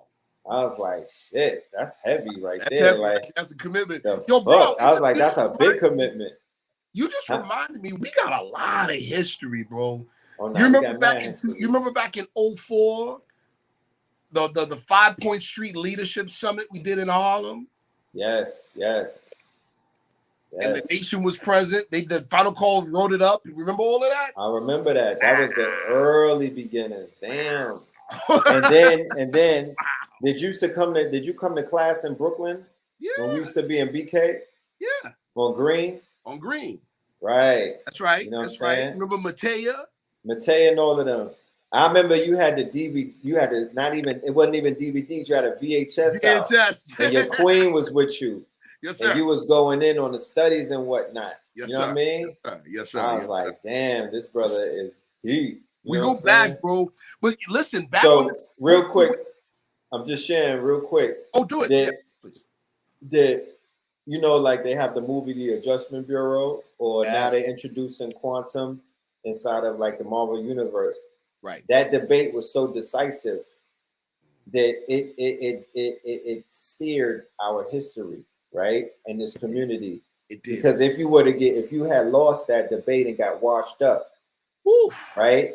If the Moors would have got trampled like they did when the Sarah Sutin and Alim debate happened in 2009, you came back, I think 9 or 8 years later. You redeemed the empire. Yes, sir. And it gave these people, so the young Moors that are online, trolling people about the word black and other little things and like doing dumb shit, they don't even know how easy that they have it. They don't even know the contributions that why it's easy for them to do that now. Why it's even easier why they don't even got that pressure on them like that. So they wasting time and they're being very frivolous, where they could have really been doing what they're supposed to be doing, and they're not as effective as they could have been. Yeah. But I think it's the lack of leadership. It's that. And you know what else too, brother? You see, what you said was deep. We have more tools in our toolkit than just a hammer. And I'm talking to the members of the Moorish movement right now. We have to be skillful in our use of what we have. Not everything needs a hammer. We want to run and say nationality, when many, and I'm being very critical, I'm sorry, many of us can't explain what nationality is. And I'm talking about in the movement. Right. Or even better, we have an inability, many of us, to make it relevant to current issues. Right. You feel me? Yeah. Don't even be missing all of the alley-oops, all of the tie-ins. Like they not, you know what I mean? Not sharp enough to fold the worlds on top of each other. You know what I mean? And that shows with the studying. There's a lot of regurgitation of the Circle 7. There's a lot of religiosity taking place. And there's a lot of man worship taking place. And it is what it is. I'm observing. I'm an objective observer, but I'm like, they need to be hitting your Cash App, just like how Social Security takes care of 401k and whatnot. You should be compensated. No, because when warriors go to war and they save a kingdom, they're supposed to come back to that village or that kingdom and they become statesmen aldermen, and they're taken care of forever from all the way back in the days, and it should be like that right now. So you were a warrior scholar. You went into warrior mode. A lot of the people may be unfamiliar with your martial arts background. You want to share that with them? Yeah, I'm a lifetime martial artist, man. You know, and one of the things about that is that I'll just say this real quick about it. I won't go into a lot of detail about that. I'm a lifetime martial artist. Guess what? Just like, you know, I'll put it like this: getting punched in the face is an occupational hazard. I'm good with it. You know what I'm saying? Right. I'm good with it. You know, it's just what we do, and it's something to be expected. So I'm good with. I can take it like I can give it. You know, and for the warrior, to your point earlier about the warrior thing, and as it relates to martial arts and all of that, yo, the objective isn't the win. The objective is the experience. Most people nowadays, when they put their hands up, they don't want to fight. They want a victim. Right. They want a victim. They don't want to fight. They don't want that experience. Right. They want to get to the end real quick and hope the end's in their favor. The real fight is the experience. The outcome is inconsequential. Because I'll put it like this. In the real world, in the extreme, when it comes to conflict, only one of the two gets to improve. Wow. The other one gets recycled, has to do it all over again. Right. See what I'm saying? And so back to the debate. You know what a win was for us? Presenting Prophet Noble Drew Ali's program in an intelligent way to an audience who had never heard it done so.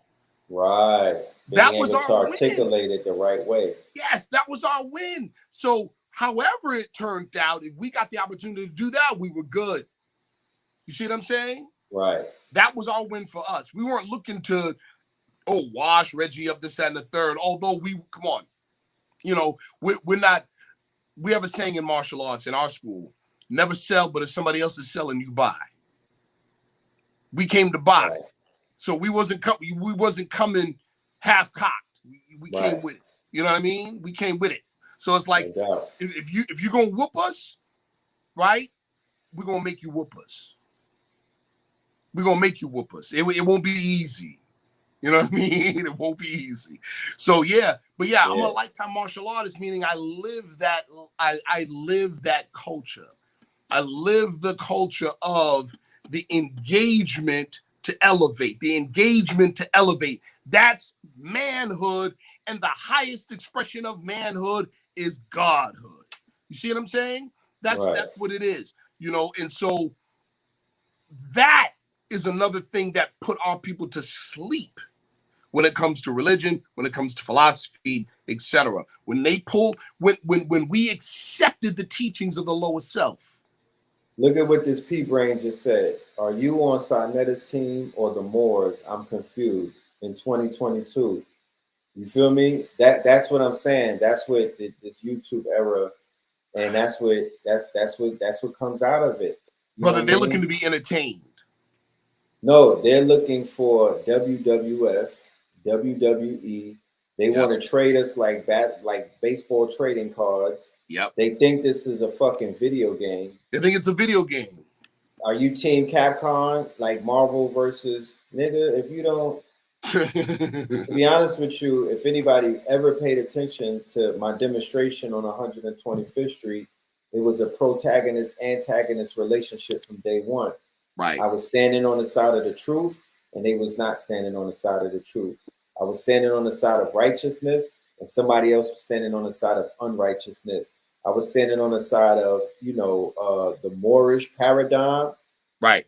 The fact that we should be building and unifying. The fact that we should be dealing with facts, food, art, clothing, technology, and shelter. Come on. I presented the evolution will be digitized, trying to help our people level up with Bitcoin back in 2014, 15. And then other people wanted to argue. They wanted to rob people. They wanted to not pay the other lecturers for their intellectual property. It was a lot of fuckery taking place. And there was a lot of fallouts that took place behind the camera, in front of the camera. So to be honest with you, I don't know what the fuck y'all was watching. You know what I'm talking about? Right. I was the balance. And the Well, minute that I got about that picture, the whole shit fell apart. So, you know, that's a I don't fact. know, like, That's a fact. But y'all you know, gotta pay attention. but some of us were there actually, as opposed to Right. watching it on YouTube. You see what I'm saying? Right. Some of us were actually there. I was there when you were about to knock Reggie's block off for talking a little reckless on 125th Street. I was there. You see what I'm saying? I was there physically. Crazy. You see, Yeah. you know, That was yeah. Where he took the marketing strategy a little too far. Just a little too, you know what I mean? Just a little too far. He had a battery in his back, right? And he was doing the dirty work for people who always was playing behind the Wizard of Oz, who was always behind the curtain, playing the devil's advocate, and being very divisive. Right. And for anybody that was, you know, drunk and blind and easily manipulated, they were on YouTube on some puppeteer shit. And even looking back on it, it abhors. It's a sick sight. You know what I mean? Yes. And when I think about how far this whole community would have been, and where this whole movement would have been, and where our master teachers would have been, I'm like, damn, bro, so much potential was lost. Yeah. So much. So we're really playing catch up at the end of the day. And then a bomb went off, and then it gave birth to, you know, remember the Gremlins? Where they fed Stripe after fucking 12, and they poured that water on Gizmo's back, and then all of the Gremlins popped out, and it was striping them, and they wasn't as cute. It wasn't as cute as Gizmo. Not That's all of the YouTube channels that started popping out of the back of this one person, and it became the Gremlin. So there's a Gremlin infestation on YouTube of a bunch of channels that are like spam channels, troll channels, weirdo channels. You know what I mean? Channels that are not, nobody is feeding the people nothing but gossip, chatty patty ass shit. Nobody's really teaching. Nobody's bringing profound information. So the people that are on YouTube that are even making their mark, they're not affiliated with that shit, none whatsoever.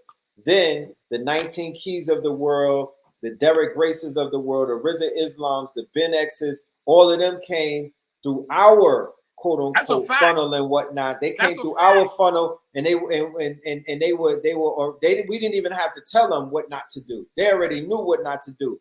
So when that ship was sinking, a whole new ship was pulling in on the ports, and then they took over. Real talk. That's what happened. So all of these troll channels where motherfuckers is just of a lower frequency, damn near smoking crack on YouTube and just talking out of a missing tooth and whatnot, niggas ran to those channels. And then when you see the students in the streets, right, they got dried up perms and they talking to themselves. Right.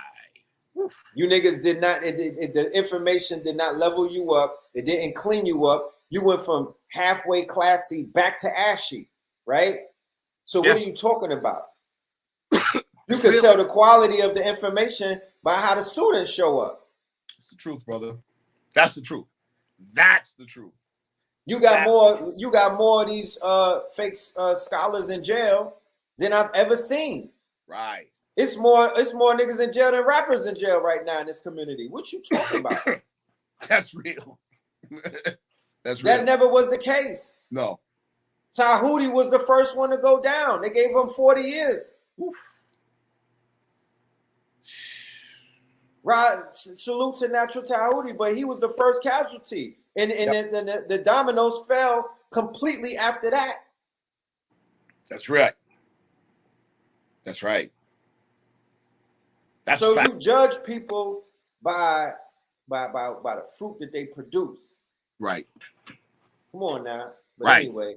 This is the truth, bro. This is the truth. You know, I don't, you know, you spelled it out right there. I mean, spelled it out. Ain't none of them standing no more. Everybody's defunct. Everybody's lights is turned out. What are you talking about? Mm-hmm. The whole fucking the whole house went up. Mm-hmm. Niggas don't want to hear from nobody. Nope. From that era. Nope. Or on that vibration. Yeah, how your legs ain't strong enough that You could have ran it up in 2020. It was so much to talk about. Niggas could have ran it up 21, 22, but nobody wants to hear none of that shit that be coming out of the mouths of these fake ass dudes that was claiming to be whatever they was claiming. Right. We're talking about the whole taking consciousness or not seeing consciousness as a technology. I want to do an experiment with the listeners and the watchers, right? I want them to verbally repeat me. I'm going to say 5 words: love, truth, peace, freedom, and justice. Okay. I said those words. You heard them with your ear. I said it with my mouth. I made sound. Now what I want you to do is do the exact same thing in your head. I'm going to say it.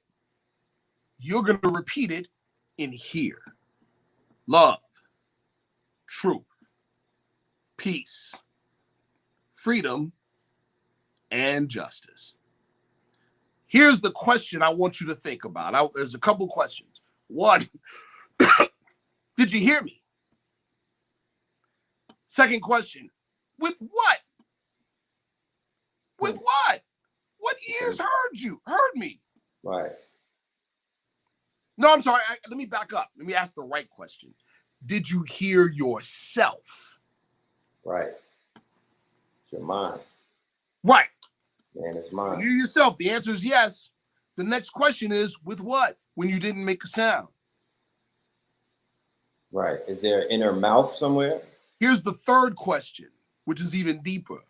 Who was talking and who was listening? Can't do it at the same time. So you just proved to yourself that there is a non-physical part of you that's real, that is not dependent on your 5 senses. Facts. See? Facts. Real science includes consciousness in the experiment. In the West, they have what's called Occam's razor, where it's like, nope, the observer affects the thing observed. Therefore, you cannot have the observer as a part of the experiment. That's the excuse. Right. You just rendered it. You just took the engine out the car. Right. See what I'm saying? You just took the engine out the car. That is what the Honorable Elijah Muhammad referred to when he said they put the Asiatic man to sleep. Right. In a shallow grave. You see what I'm saying? European psychology that created the New World took that out of the narrative. Right. You see what I'm saying? Took that out of the narrative. Now, do you know in the 11th century, 12th century, 13th century, our forefathers had literal machines that were consciousness-assisted machines? It's well known to some people. If you can, is there any way possible that you could email me some of those images? Because I could put them on the screen. Yeah. You want me to shoot it to your email? That's a fact. Hold on. I'll put it on the screen right now. What's your email? I'll put it on the screen right now. It's the Mark 125th. Hold on just a second. You see the scroll right there? The Mark 125th at Gmail. I got you right now. I'm about to send it to you right now. Then I'm gonna upload them bad boys, and we can put that on the screen, and you can talk about what they looking at. Yeah. Because I don't think people ever heard of no shit like that. 125th or 125th? Yeah, I see it. Yeah. The Mark 125th at gmail.com.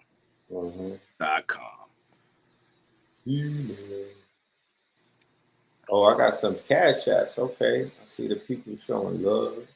Yeah. That's for sure. Hold on just a second.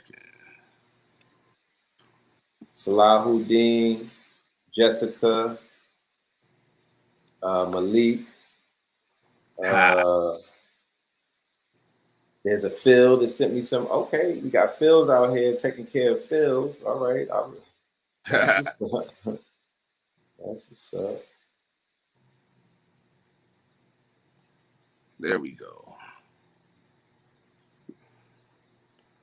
All right, I'm about to send it to you right now. Yes, sir.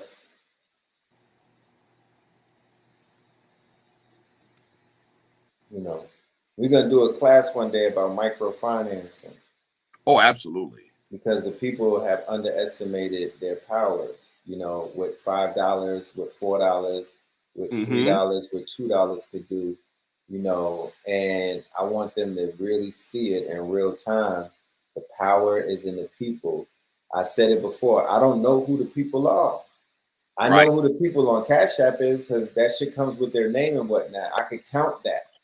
I can't count the people if the people are not being counted. If they're not standing up to be counted, you vote with your dollar, right? Until you find another means of value in exchange. Right. You know, where I come from, you vote with your dollar. That's how you're counted.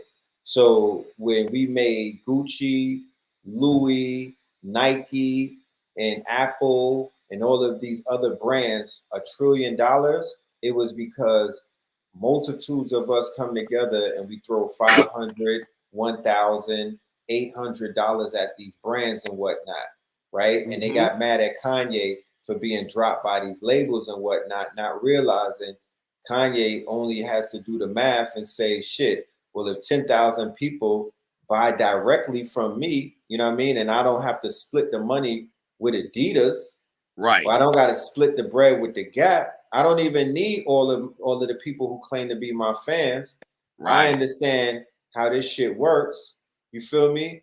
There's a certain amount of people, and we gonna be good. Right. For my year's earnings and whatnot. I'm not trying to get everything at once. We could break this down through 5 years. You got more pictures, or that's just one? I got some more. I'm gonna send you some other ones. Yeah, that one that I just sent you. Yeah, feed me, see more. Is in the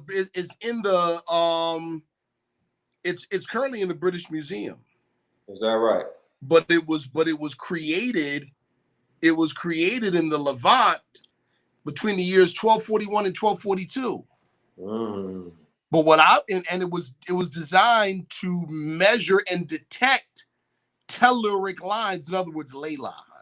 Ley line. Wait, hold on. Let me upload this shit. Are you serious? That's a ley line detector? Bertelsmann. Are you shitting me? Here's the crazy part. I want you to blow the picture up so people could see the dials on it. There you go. Yeah. Blow it up and look at the dials on it and tell me what you see in the dials, though. I can't blow it up more than it already is blown. Hold on. I got an actual diagram of the machine. See, we're not playing. Hold on. I'm going to send you a diagram of the machine, brother. Okay.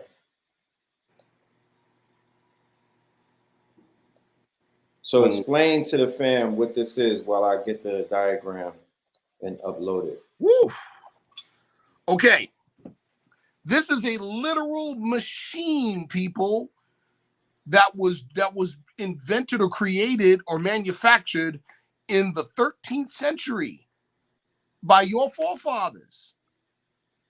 And It was designed to measure and identify what we call telluric lines in the earth, or in other words, ley lines. So it could be used to do a number of things, to find water, to do a number of things. It's not a mistake. Listen close, and I'm cutting to the chase. It's not a mistake that that scientists involved in suppressed technology projects that involve stargates, that's real, that ain't no movie stuff, how they talk about stargates that they build, but what's much easier is stargates that they have found that are naturally occurring on the planet, and how ancient people always built something significant right on the spot. Right. They out there searching, digging shit up, and they got people believing that they're building something. Right. No, nigga, they're finding shit. They're finding them. They're finding stuff. You know what I mean? Yeah. You know that they just got here because they looking for insects and animals. They've been here for thousands upon thousands of years. But in the 1900s and the 2000s, they're like, oh, we just found these birds in the Amazon. Nigga, the birds found you. What are you talking about? How are you gonna find something and you just got here? It's a fact. Can you blow that diagram up? That's a diagram of the actual machine, people. I want you to see the indicators on the dials. No, it's blown up, King. That's okay. As much as it Can you see it? Can you look close and see what you're looking at? Yes, I can. How many of y'all are familiar with Odu from Ifa? Yes, the divination. That's what you're looking at. Those were the numbers. Right. Well, that's like the binary code of the computers and the quantum. Come on, today. brother. Talk black to me. Yes. Talk black or more to me. Yeah. That's fine. I like that. That's interesting. Yeah. So these were the dials. Yeah. This was like a dial that you could dial up the different, Now watch this. Variations. Now watch this. Okay. They have what's called, and this is what it's called in present days. It's called a stick plate. So you see the one dial. Well, on the machine, there's what's called a stick plate, right? Yes. Where what you do with your thumb or your fingers, you rub across it, and it's very smooth. But as you're dialing one of the or more of the dials, right? Right. It will stick. In other words, your finger will kind of catch. Will let you know, boom, you're on a line. Boom, you found something. Right. Listen, one of the most simplest of consciousness-assisted machines is dowsing. Yeah. Dowsing. Like grabbing a stick and finding water. See what I'm saying? Right. There you go. Okay. You know what is? Here's the modern. I'm gonna put you all on the modern term for magical machines today. Now, mind you, let me back up. There are a number of orders in Spain. Yes. Right, ran by our people. Back then, or right? You saying back then? Back then. Right. A number of secret orders. One of the things that they passed, a number of the things they passed were what we call magical machines. Right. Whether it was a symbol, whether it was an actual contraption, whether it was certain kinds of copper jewelry. Bling, Let me share something with y'all real quick about copper.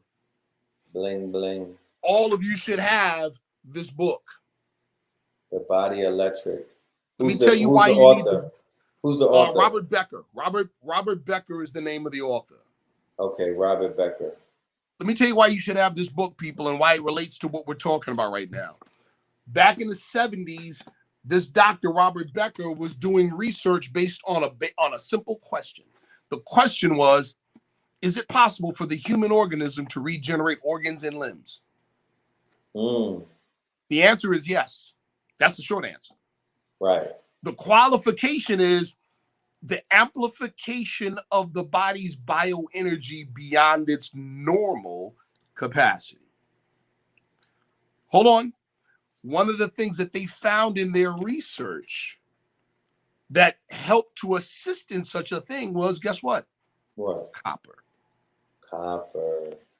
We had in our order that was, with these things that were passed down from Spain.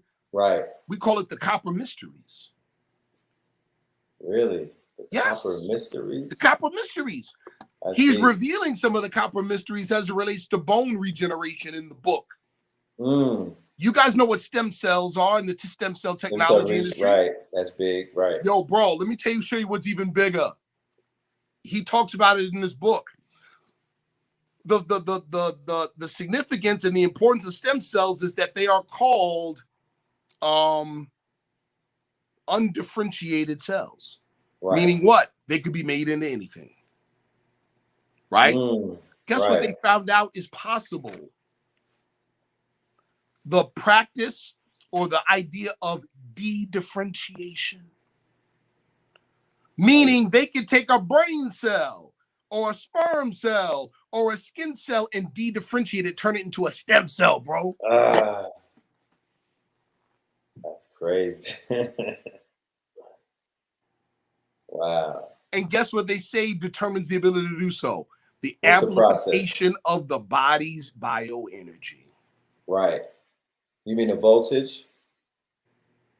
Right. Yes. Nah, See? that's sick. I need to get that book. I need to. Bro. You know, it's shit like that that really charges me up. You know what I mean? Bro. Because, yeah, I need that. Bro. See, a lot of us, again, what we say, like in the order about the old Atlantean priesthood reincarnating in bodies that look like you and me, but we came in with our eyes wide open, seeing and knowing already.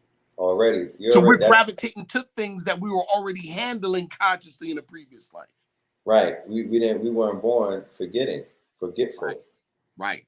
We kind of reincarnated, just ready to do it again. You know what I mean? Saying? And that's similar to how some of these star seeds are coming in. You'd be like, damn, was you a 90s drug dealer? Because your swag at 2 is kind of crazy. You know right. They already got the bop and shit. You know what I'm saying? Yeah. You know, they already big steppers and whatnot. Right. And you know how the mamas be dressing these little niggas up like they they the Migos and whatnot. Like, damn. Their memories are kind of intact. Well, when it comes to the culture, they have like this total recall of things that that they didn't learn watching Coco Melon. Right. And then the star seeds, the little babies that are watching KTL at 3 years old, KT the Arch Degree, they're watching the Moors, there's terminology that they are using at like 3 and 4. And I'm like, how did you put that together? That's a high concept. Like, where did you learn that? How did you know where to put that word in? I'm like, damn. And I had a show where I interviewed a parent of a child who was in Mensa, and we were asking them what was the learning technique. How did you teach this child thermodynamics and calculus? And they said that they took the route of reminding of memory. They were tapping into their memories, their memory banks, to whereas they said that they approached it as if the child already knew it. Come on, brother. No. Man, that's so deep right there. We have a saying in Sunday school in the Moorish System of America. We say, all members must properly attend their meetings and send their children to Sunday school. And the teacher must conform himself to the questionnaire and let every member exercise his 5 senses who's able to do so. Because out from the Sunday school come the guidance of the nation. In other words, the real method of education is to recall. And you recall by asking questions. Mm-hmm. There was a study done years ago by this European woman who was bored. She was a psych major. And she wanted to just come up with something. She came up with, she goes, okay, what about reincarnation? We don't really believe in it, but it's a psychological phenomenon. Right. Let me do some research. And she did something real intelligent. She decided to begin her data extraction or collection by talking to kindergartners. She began the conversation like this. She said, who were you before you were born? Yeah. The kids were like, total recall. Finally, somebody. They're asking the right questions. It just came out of them. Right. You know what I mean? If you ask the right question, ye shall receive the right answers. But nobody is. They're indoctrinating them. Questions. They're having them memorize shit, and they're indoctrinating them, and they're speaking to them like they're dumb. Come on, bro. You know what I mean? Like they're like invalids.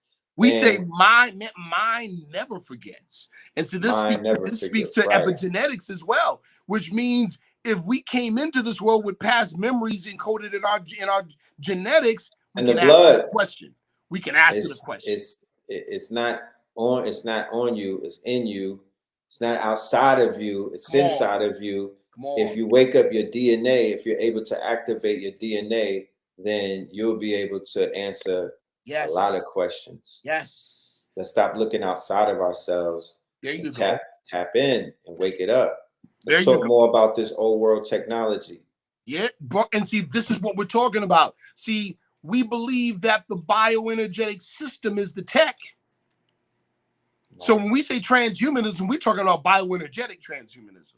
Right. That's what we're talking about. Not that other shit. Not that I'm white not spark. talking about attaching a machine to me. Right. Yeah. I'm talking about being able to tap into the information field. That's right. So, and I'm speaking information from a quantum physics perspective, which is what allows radionics, which is the modern name for magical machines, to happen. Radionics. Radionics, bro, listen. Look up the Delaware camera. Bro, you'll lose your mind. The Delaware camera, they came up with the Delaware camera back in the 50s and the 60s, bro. Really? Where I could, listen close, bro. I could take either a spot of blood from red pill, or a skin sample, or a fingernail. Right. And how you spell Delaware camera? How you spell Delaware camera? And he could mail it to me. You could mail it to me. Put it in an envelope.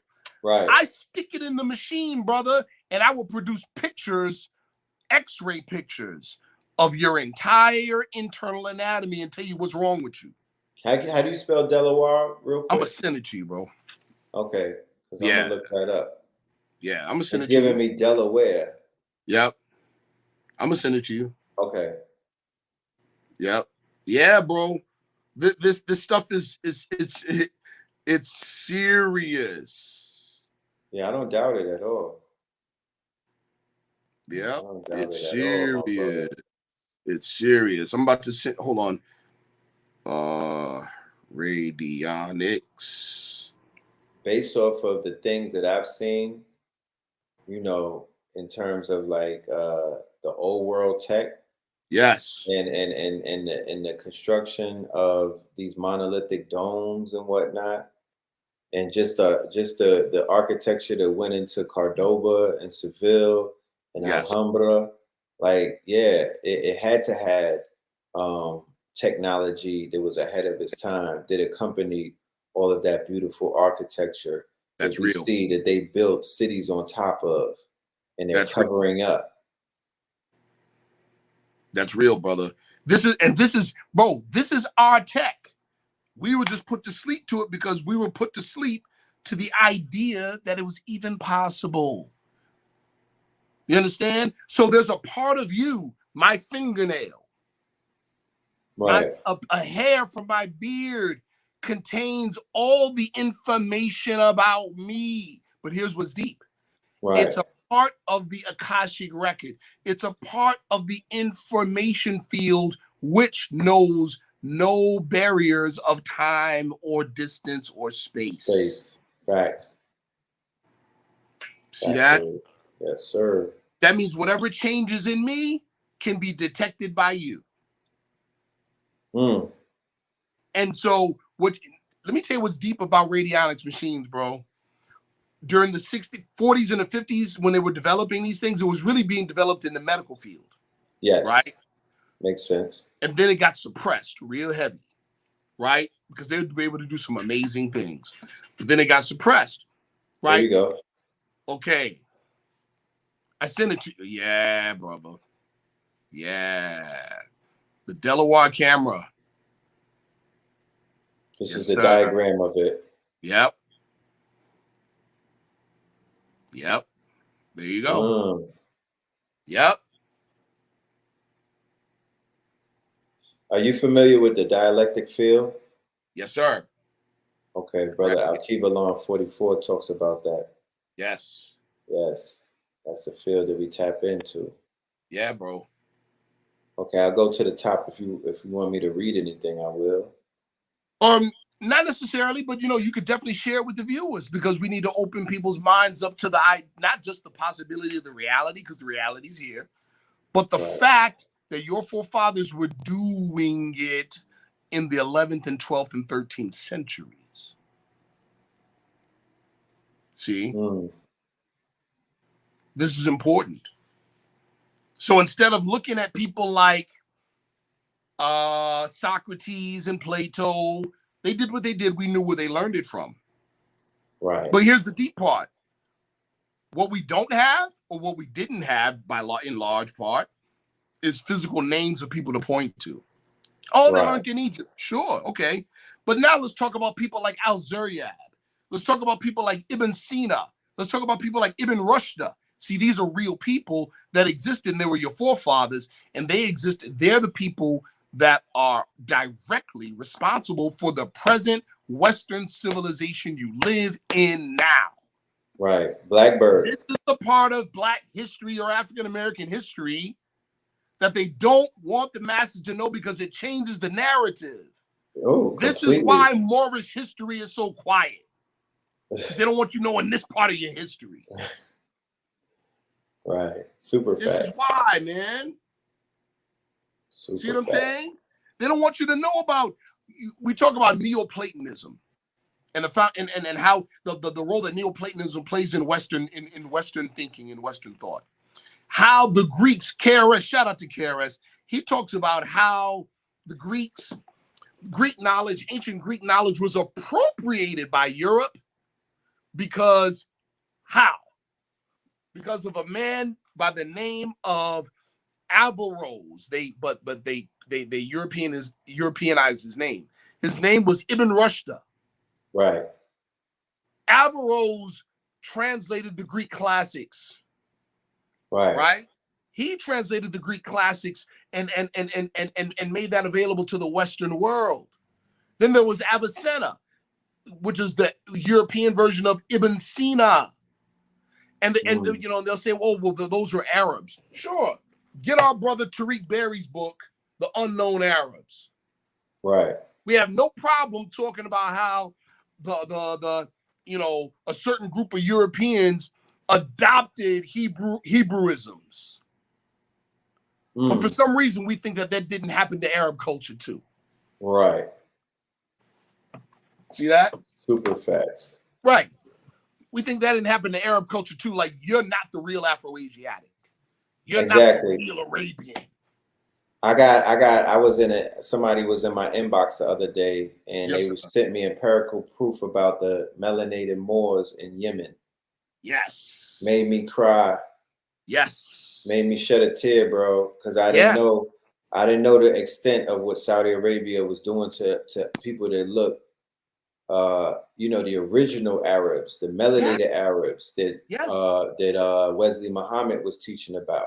Right, You know, the same way that they ran through Iraq and they were taking out the melanated Iraqis, and they were giving you the Saddams on TV, but they were in Basra and other places, you know, genociding the people with that 10 and 12 strand DNA. When ISIS ran through Sudan, when ISIS ran through Syria, you know what I mean? They show you these other people. But them people when they do the drone drill, the drone attacks and everything, they be cleaning up a lot of our people, bro. The scholars who are on the brinks of exposing the lies, they get droned. You know what I mean?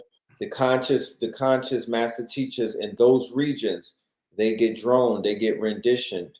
You know what I mean? They go to they go to Guantanamo and whatnot.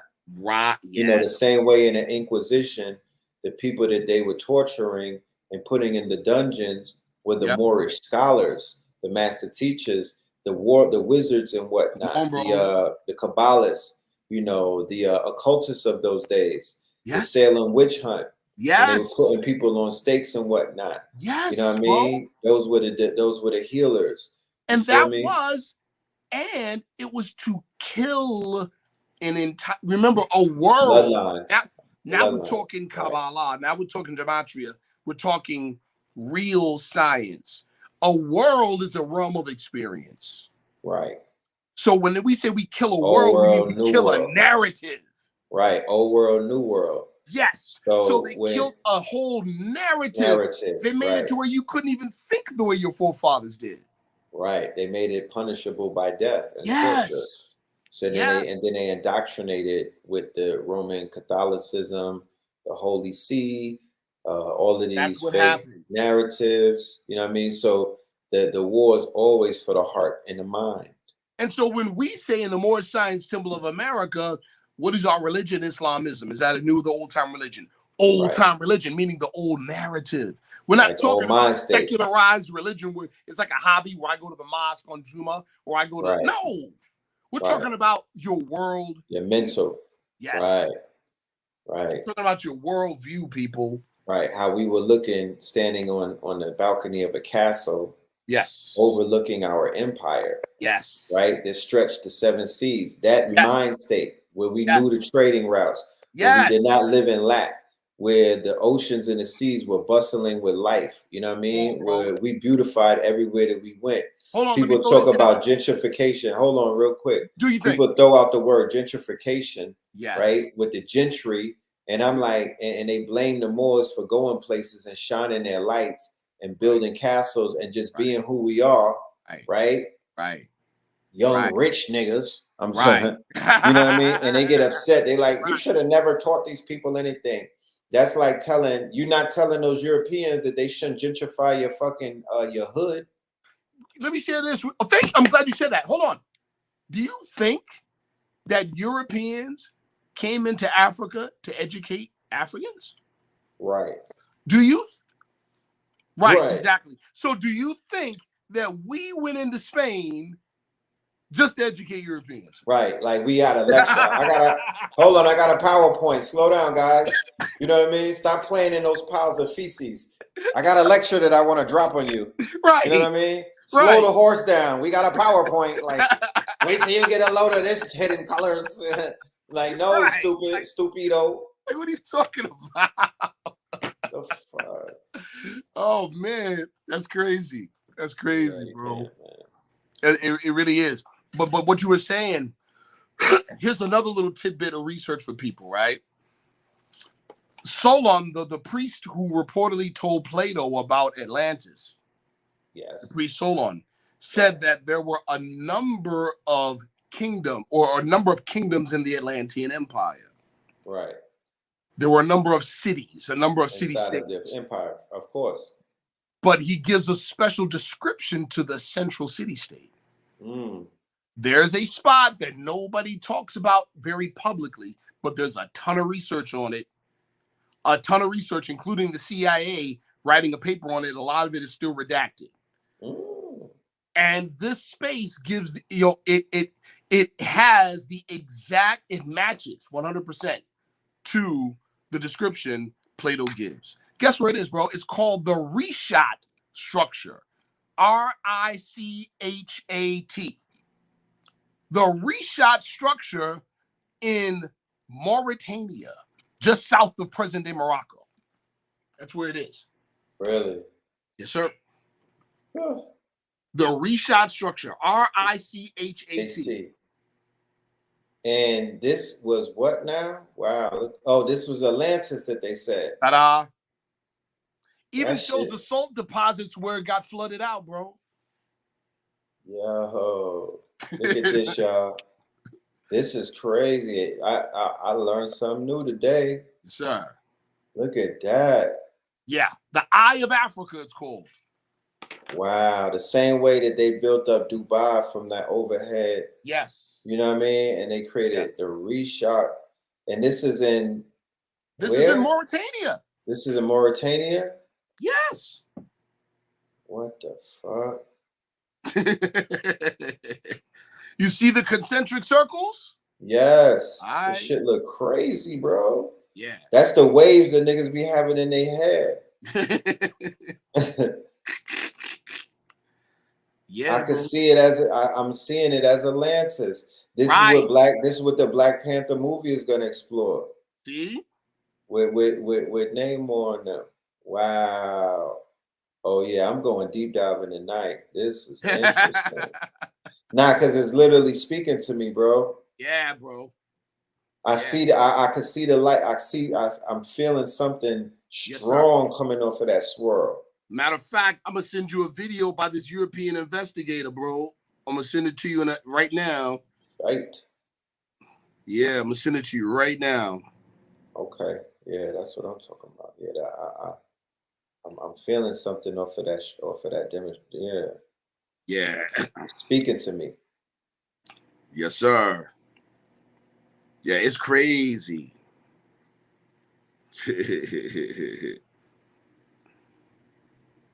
So that would place Atlantis where though?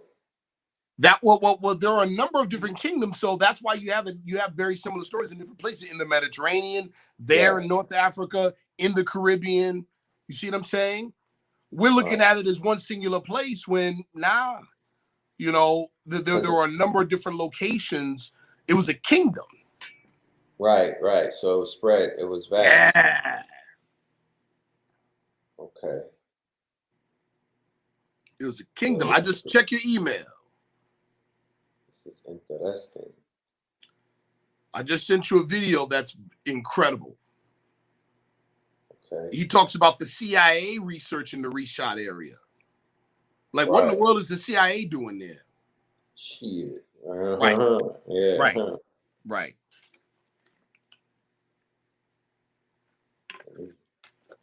Yep. Can y'all see the video?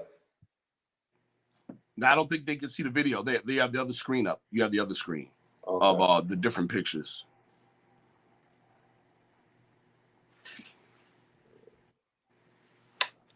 Make sure y'all hitting up that Cash App. What's your Cash App, brother? I'm gonna have to put your Cash App there because we show love over here. You know what I mean? I need my people to show out. There is a bizarre place in the remote Western Sahara Desert called the Rishat structure. And if you've never seen or heard of this place before, you are in for something truly fascinating. Some people refer to it as the Eye of the Sahara or the Eye of Africa. And when you see it from space, it's not hard to understand why. I mean, it really does look like an eye. And people are absolutely stunned when they see it for the first time. Between its unusual symmetrical shape, color, and immense size, it takes many people by curious surprise as they wonder not only what this thing is, but how did they go their whole life without seeing or hearing about it before. However, the fascination of this place goes far beyond its intriguing shape and design. 2 years ago, I made 3 videos where I shared more than a dozen remarkable similarities between this structure to that of Plato's description of the legendary lost ancient city of Atlantis. And these similarities are so astounding that the topic of Atlantis and the Rishat structure quickly became one of the most discussed and hotly debated topics involving lost ancient human civilizations, as tabloid news outlets from around the world picked up on the story, and the videos ignited thought-provoking conversation as to whether or not it's possible that the lost city of Atlantis actually existed, and if so, had it been hiding in plain sight in the remote, desolate Mauritanian desert of Africa for thousands of years. But even for most people, when they hear the words Lost City of Atlantis, most would usually think of some animated Disney movie about a fictional underwater city, or perhaps some beach resort in the Bahamas. However, a little known fact is that the true origins of the tale of Atlantis originates from the ancient Egyptians, as they had carved in stone that there were survivors of Atlantis, which were said to be a sophisticated civilization that existed some 12,000 years ago. That was until their island was obliterated by a cataclysm, and the survivors of Atlantis found their way to the Nile Delta region to start all over again as colonizers. And I'll be retouching on many of those similarities again in this video, as incredible new information has come to light, and it is now time to revisit this topic again. You see, the interest in the Eye of the Sahara is not just limited to us here chatting about it over the internet, because it turns out that the CIA has also had quite an interest in this place as well, and it goes back decades. So get this, there are declassified CIA documents on the Rishat structure, the Eye of the Sahara. That's right, and I've seen the released files with my own eyes, and I'm going to share them with you here as well. And I have to say that this stuff is beyond interesting. However, let me just say that there's nothing in these declassified files that say anything about Atlantis or lost ancient civilizations. What they do say is quite interesting. However, what these files do not say, the parts that are redacted and still classified, is really going to get you thinking. So where do I begin? Well, it turns out in 1967, the CIA conducted a secret mission where they sent military aircraft to conduct covert surveillance in scientific experiments on about a dozen different sites from around the world to study for geomagnetic anomalies. And of the few places in the world that they chose to study on this top secret mission, the mysterious Eye of the Sahara just so happened to be one of them. And like I said, the stated purpose of studying these sites was for identifying geomagnetic anomalies, which, if you're not familiar, the Earth's geomagnetic field is what shields us from the vastness of space, which, when you think about it, is incredible. I mean, it allows our planet to travel through the cosmos at incredible speeds, all while protected from the vacuum of space as we live. Can you pause it for a second, bro? Within a seemingly invisible shield that's in the shape of a bubble. So now that this secret mission is declassified, what were the results? So, because of the magnetic anomaly, from my insiders that are with some of the suppressed science projects, right? To cut it real short, it was an ancient spaceport. There you go. Ancient spaceport, just like Baalbek in the Lebanon. Right. Yes, sir. And of course, when they talk about the Stargates in Iraq. Right. Results of that mission and the scientific experiments? Well, we don't know, because that part is still classified, as there is nothing in these release files that say anything about what the findings of their scientific study were related to geomagnetic anomalies or their covert surveillance, which is utterly weird when you consider that this was back in 1967, 54 years ago from 2021, and we still don't get to know what the results of their findings were. So yeah, is it just me, or is that strangely interesting? But here's the thing, that is just the beginning of where things start to get weird. In fact, that is probably the least interesting part of these declassified files. Now, before I share that next part, I must first revisit a few of the remarkable similarities between the Eye of the Sahara to that of the Tale of Atlantis, so that way we can all truly appreciate just how interesting / bizarre all of this actually is.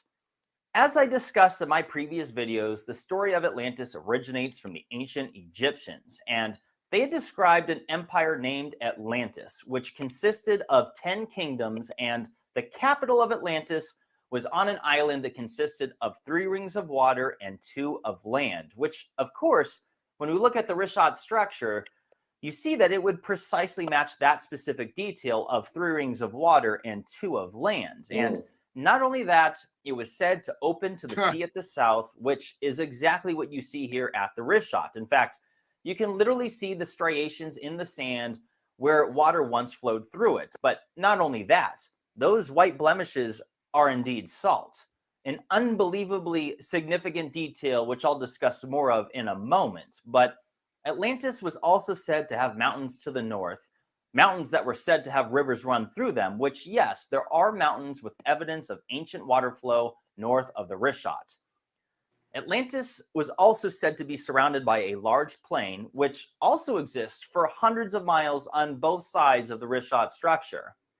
Another striking similarity is that Atlantis was said to consist of black, red, and white colored stone, which is incredibly interesting when you see all the stones of that color in and around the region of the Rishat. There was also said to be an abundance of elephants, and elephants live in Mauritania today and have for thousands of years. In fact, there's an even ancient... Oh, nah, we doing a trip there. Fuck that. We doing a trip.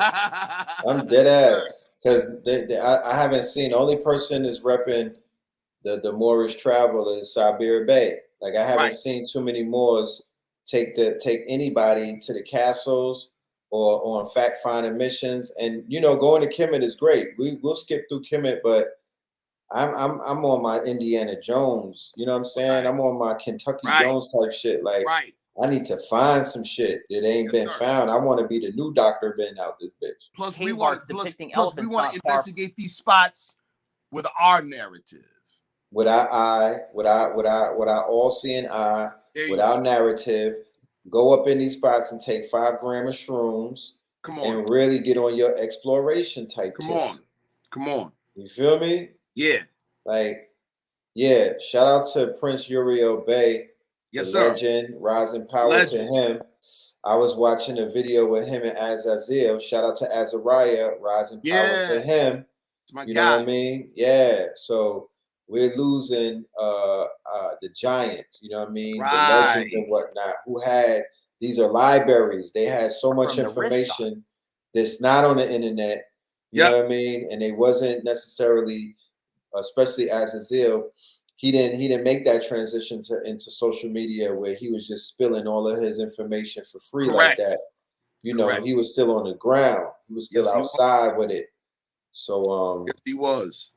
I'm in touch with Majade, and I've been able to, make some moves with Majade. She has some of his intellectual property. So we're working on securing that. You know what I mean? That's dope. Yeah. That's bro. Yes, sir. I'm gonna play Atlantis like was a few also more said minutes to of have this. an abundance of exotic fruit and vegetables, which makes the case for it being in North Africa even more compelling, considering that we now know that the Sahara Desert didn't even exist until somewhere around 11,600 years ago, where it went from green to desert in practically an instant. But many people are not aware of this incredible fact that the Sahara had previously been a lush green tropical paradise at the same time that Atlantis was said to exist. In fact, it was said to be made up of the largest freshwater lakes and rivers ever known to exist anywhere on Earth, which of course would support that the region of the Western Sahara would have naturally growing fruits and vegetables. But alleged vegetation that no longer exists in this region aside, Atlantis was said to have an abundance of metals, including iron, copper, and gold. Well, it turns out that Mauritania's most common exports today include iron, copper, and gold. But the similarities do not end here. You see, Atlantis was said to be created by the god Poseidon, and Poseidon had 10 children that came from 5 sets of male twins. And each of these 10 children would individually be ruler of the 10 kingdoms that made up the empire of Atlantis. And the firstborn would rule the capital, and his name was Atlas. His name so was does Red and anyone Blue. want to guess who the name of the first king of Mauritania was? King Atlas, who ruled over the Maori people, which is why the land is called Mauritania today. The Maori people, and not only that, the Moorish, vast mountain region located north of the They used to wear Rishon Moorish. just so happens to be named the Atlas Mountains. What a coincidence. Now, another incredible detail involves this map. Herodotus is considered by many to be the father of history due to his extensive historical documentation. In fact, I think a lot of that had to do with my guy Hannibal Barker and them. Yes, sir. That's Carthage is right in that area too, and as you can see, that's right there near the Iberian Peninsula, the Rock of Gibraltar. Yep. Crazy. In fact, we wouldn't even know about the Greco-Persian Wars if it wasn't for him. And some 2,500 years ago, he made a written, detailed account of the known world at that time. However, he himself did not draw out this map. Others, and I do not know who or when, read through his various works and annotated that the people of Atlantis lived in this region you see here, which just so happens to be the same general location of the Rishon structure. What are the odds of that? The very same place that has a highly unusual land feature that consists of symmetrical rings. Now, the similarities do not even end here. Go watch my 3 other videos on this topic, because for the sake of brevity in this video, I want to share new information that has come to light. But just to sum up where we're at so far, the most striking comparisons include that the Rishon would have 3 rings of water and 2 of land, an opening to the sea at the south, mountains to the north with evidence of water erosion, black, red, and white colored stones, an abundance of iron, copper, and gold, a vast plain surrounding on both sides. Elephants existed in this area, and not only that, evidence of profound amounts of vegetation existing at the same place and at the same time of when Atlantis was said to exist. Now, these similarities are pretty remarkable. However, that does not necessarily prove that this is the long-lost location of Atlantis. In fact, there are many different counter-arguments on why this could not be the site, which I'll be discussing in detail later in the video. But let me first circle back to the declassified files on the Eye of the Sahara. Like I mentioned, these files do not... All right. I gotta pause that because Yeah. they're gonna hit me with the copyright anyway. But this channel has never been monetized. It might have been monetized for 1 week. You know what I'm talking about? Right. So I don't work for Google. They don't send me those little niggas pay their Sprint bill and they rent with these checks. Right. But we depend on the people, to hit the Cash App. We we support, people should never even want that. Y'all shouldn't depend on Google to support this truth. Right. Google will support a channel that gossips, you know what I mean? That degrades their people, the Vlad TVs and the academics of the world, but for channels like this, it's really the people that keep it afloat. So thank you everybody who support us, that hit the Cash App, Phil Moreland, our good brothers Cash App. Let me throw that up there as well. Do you have something that you want to share with the people in terms of your new age technology? Yeah, sure. Well, two things. I've gotten clearance to do a couple things, and I'm making available. One is, for instance, we talked about magical machines. Anything that is consciousness assisted or enhances consciousness. Right. Tarot Very decks. important. Tarot decks are magical machines if understood properly and you know how to use them. Yes, they are. Right? I've seen that done too on some occasions. Yes. We, the head of this particular order, we have an outer order that's a 4-year, and this is real work, people. This ain't one of those, this ain't no mail order. I advanced because I bought some courses and I got some extra information. Nah, that's not what it is. This is a 4-year initiation process. And the first year, I was given the permission to commission a graphic representation of the first year initiation course. Right. And I put it into a 16-card tarot deck. Okay. Yes, sir. And that is now available to the public. It's now available. Matter of fact, let me grab it for you. Hold on. Yes, sir. Yes, sir.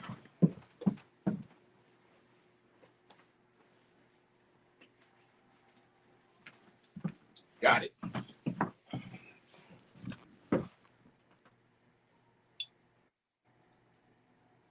Okay. The Voodoo Gnostic Afro-Atlantean Tarot, a visual representation of the Monastery of Seven Rays first year course. Beautiful. Voodoo Gnostic. The Voodoo Gnostic. That's some Uriel Bay type. That's some Azazel type titles right there. Come on, bro. I like how that sounds. In addition to the deck, comes with an instruction book for the usage. Okay. An instructional booklet. And so there's the deck itself. The deck itself. Wow. I like that. I could feel the energy coming off them cards and whatnot. Yes, sir. And so here, I'm going to throw them on the screen real quick. That's page. And so the cards have, that's the actual face card. And then a description of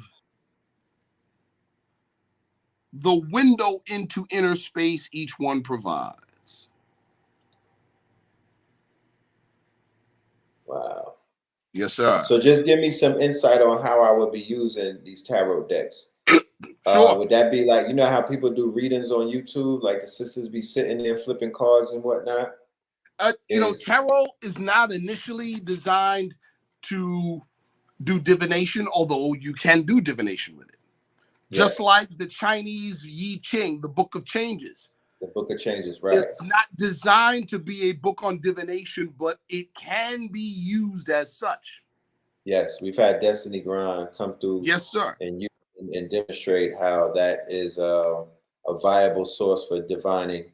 Yeah. Similarly, this can be used in the same way, although its primary objective, its primary use is a radionics tool to accelerate the first year initiation. Okay. If you look on, here we go. if you look at the cover of the booklet, you see a human figure, and you see each one of the 16 cards or 16 emblems at a particular point of the body. Of the body, right. Reminds me of human design. Yes. So everybody's familiar with the 7 chakras of the Hindu system. What it's talking about is the bioenergetic system, the bioenergetic body. Well, there's many different ways to access the bioenergetic body, just like there's many different ways to access the electricity in your home. Right. And I'm telling you something, now I'm sharing with the people that most people don't know in the public about real secret orders. Right. Real secret orders, authentic, let me put it that way, authentic secret orders have their own proprietary means by which to hack into the bioenergetic system. Yes, they do. We know about the Hindu system of 7 chakras. Some have 360. Some systems have 16. Some systems have 12. Some systems have 108. You see what I'm saying? Right. The numbers themselves are tuning frequencies. Right. So this one, for the Afro-Atlantean current, is directly connected to the Ifa tradition. Right. Because in our tradition, Ifa is a remnant science from the old Atlantean times. Right, right. Old world religion.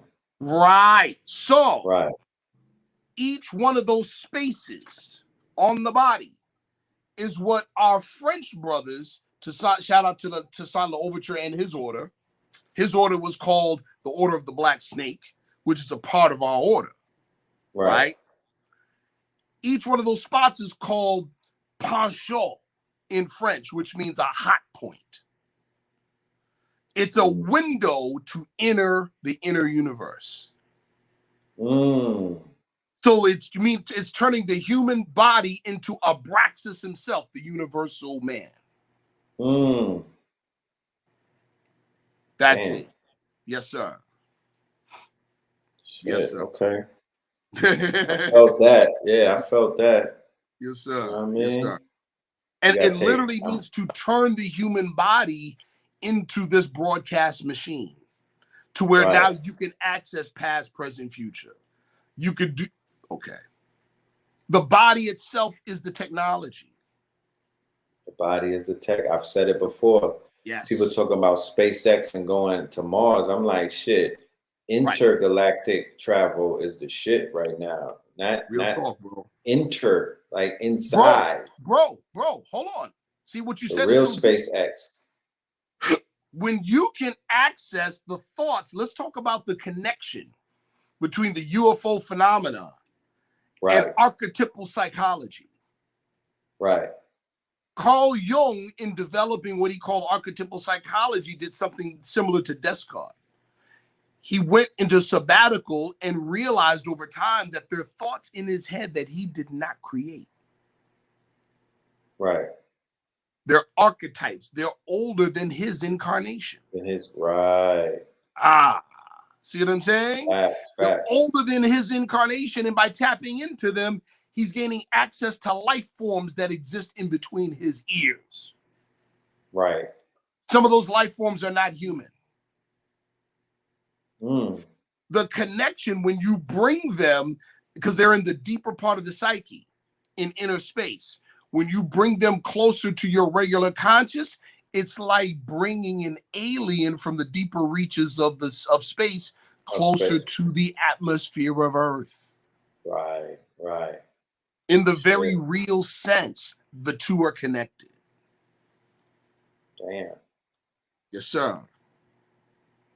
Whew. Now I've said too much. So, So black budget projects. Okay. I've done a number of it. I'll send you links, bro. I've done a number of interviews.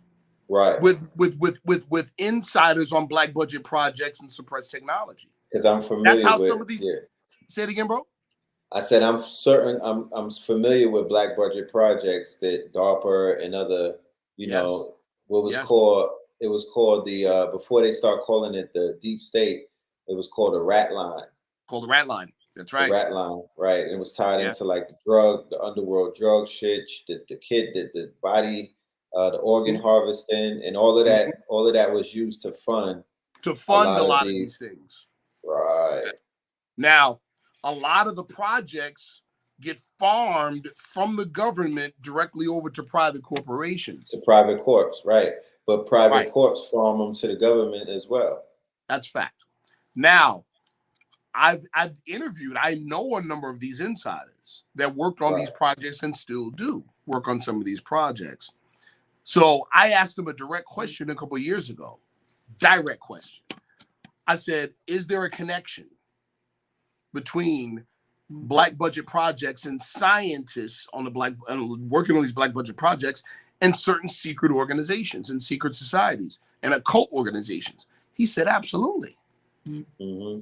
Because they're, among other things, those old secret organizations are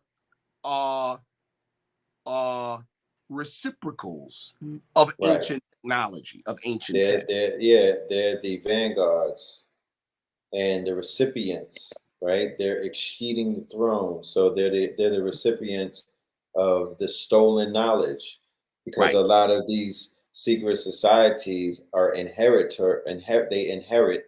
the stolen information that they got out of Iraq, that they got all of the places that they sacked, right? All of these libraries. Or watch this. A lot of these secret organizations, or it's the people in them, they are the inheritors by means of being a member. By blood. Right. They're so they have people come in of old tech.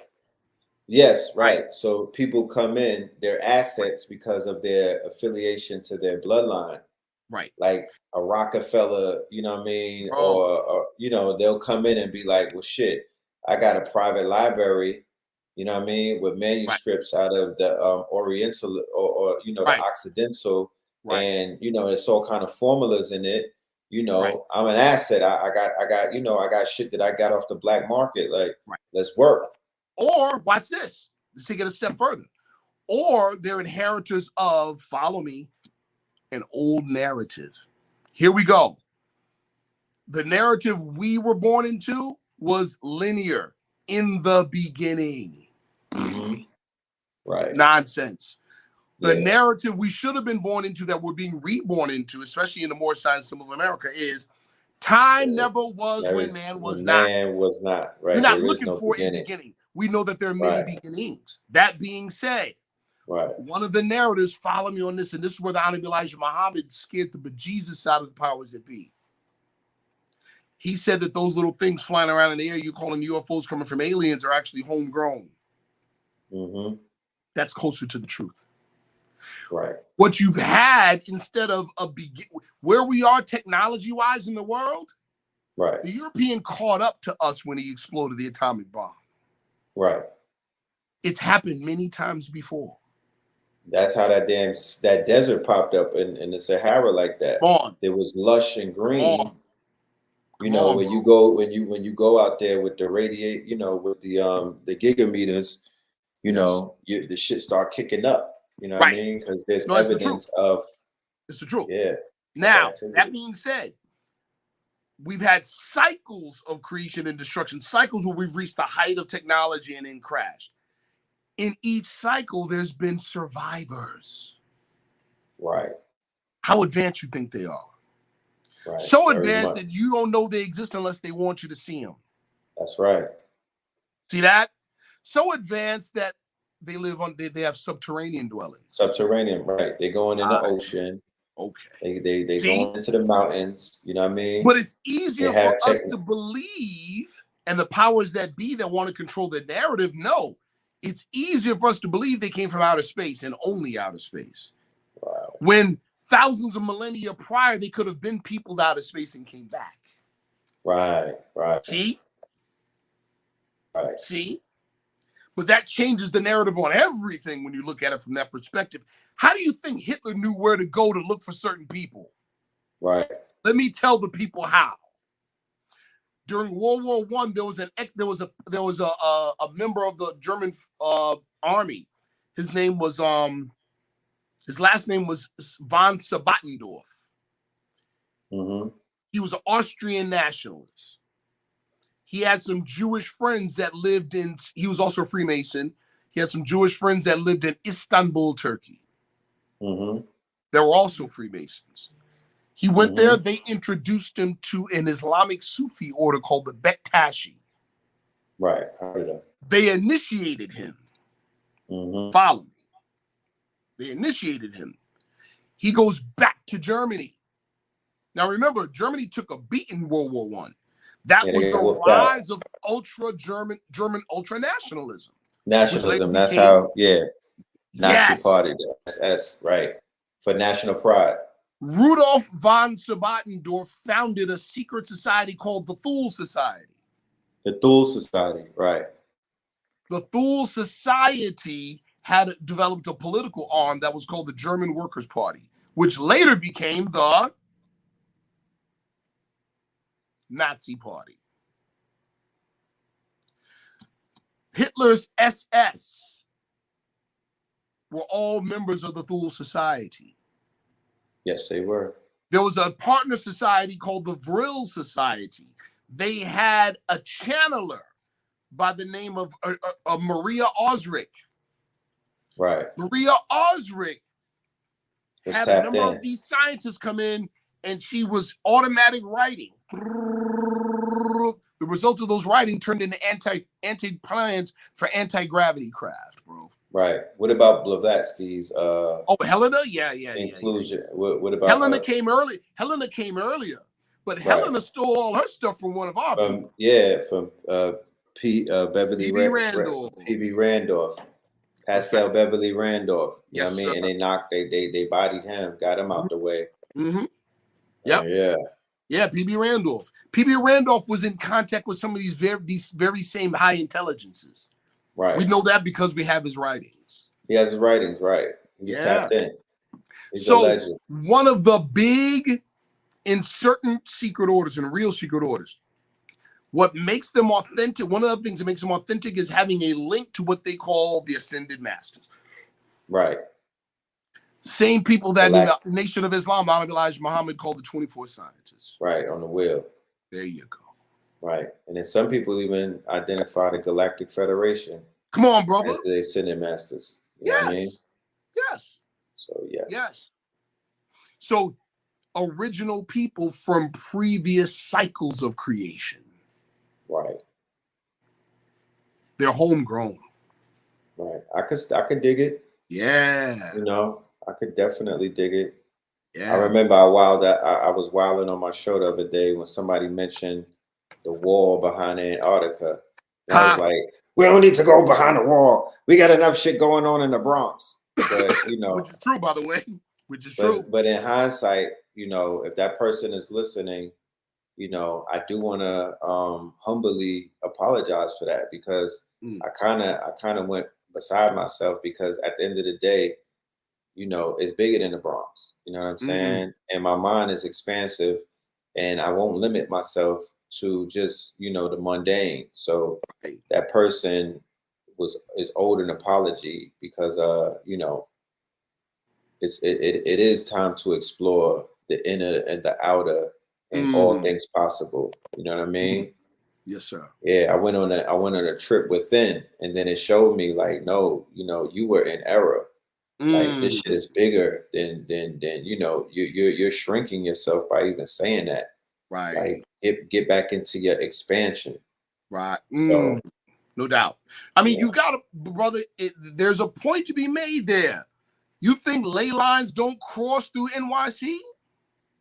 Yeah, no, of course. But my thing is this, yeah, you know, and it goes back into what I'm really harking on is that, you know, there should be levels to this shit. And it's not, because we're on the internet now and there's a deluge of this information.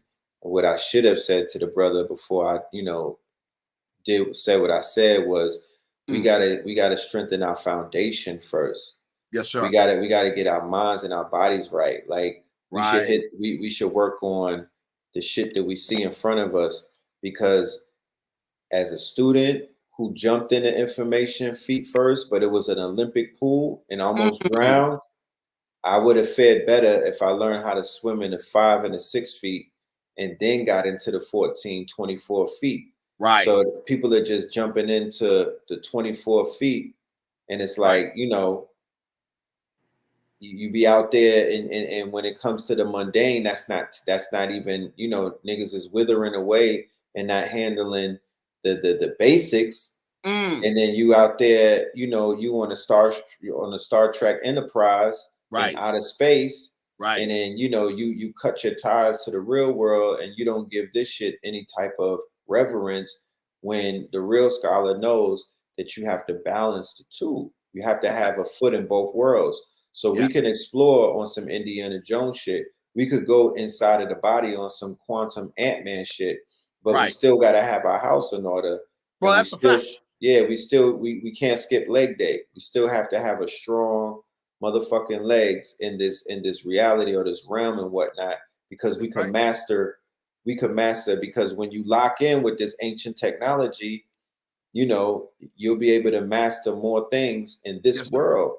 Yes, sir. This world is easy to master. Yes, sir. You really, you know, if you really are dealing with a level of discipline, and if you figure this shit out. So we got to apply it to work on both realms. Bro, that's real, bro. It's real. First of all, I have to say this. I mean, with a few exceptions, you know, I don't get to have these kinds of conversations. You know what I'm saying? With many people. So, you know, honest to your platform, and honest to you, and honest to your viewers for even allowing me the space. You know what I'm saying? This is we appreciate you being here, brother. Yeah. You feel me? Yeah. Is that Roy? Oh, real quick. Shout out to Akura down in the Carolinas, sister, man. She you know, she really looked out for me, sister Riziki Zafira. Right. And, another thing that I mentioned two things that we're putting out. One of them is the deck. It's available. Hit me up. Yeah, where they could get that at, my good brother, because people was asking in the chat, they want that. All right, what's the best way I can I'm gonna send your email right here. I'll email you a link, bro. I'll email you the link for the deck, right? Randolph initiated Abraham Lincoln to the Rosicrucians. Yes, in short, that's a fact. Abraham Lincoln was a student of P.B. Randolph. P.B. Randolph is a legend. P.B. Randolph, when it comes to the occult tradition in the West, he's quietly credited with providing the Western occult tradition with its deepest secrets. Oh, for sure. He taught me about sex magic. Yes, sir. And that is what we're talking about. He taught me about the sex magic. There you go. And that's what you're talking about with who? That's what we're talking about as it relates to some of the deepest secrets in the occult Western tradition. With those secrets. He provided them with those secrets. Right.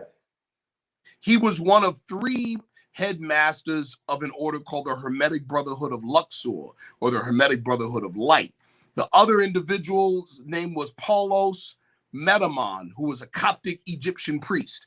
The other was a Jewish son of a Jewish rabbi, and he lived in Algeria, North Africa. His name was Max Bimstein, also called Max Theon.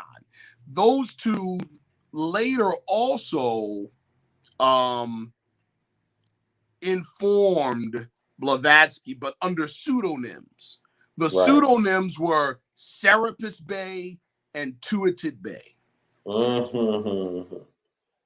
remember Serapis Bey. Yes, sir. But back on the class, the second thing, so it's the tarot deck. I'm going to send you the email for that. The other, and I'm going to send you the link for the class. Right? Okay. These are specific aspects of the initiation process that I've distilled and turned into a course specifically for Asiatic men. Right. And the name of it again? It's called Manifest Divinity. Right. And this is helping our good brothers to stand more upright. This is divine masculinity, bro. This is divine masculinity development. Just like you could develop a muscle, you could develop masculinity, and you already know what time it is. We're in a war against the principles of manhood. Right. Shit. We're in a war, man. So you got to arm yourself. You know what I'm saying? Ladies, sign your sons and your husbands up, Real and talk. and sign Bay up. You know what I mean? Help him Real get his talk. masculinity up. And Real talk. that's not to take away anything that he brings to the table right now. No, it's But not. like the God said, you know, you see that he has, you know, we got muscles, but we want more. You know what I mean? We don't go to the gym with our head down. We go knowing what it is that we dare to obtain.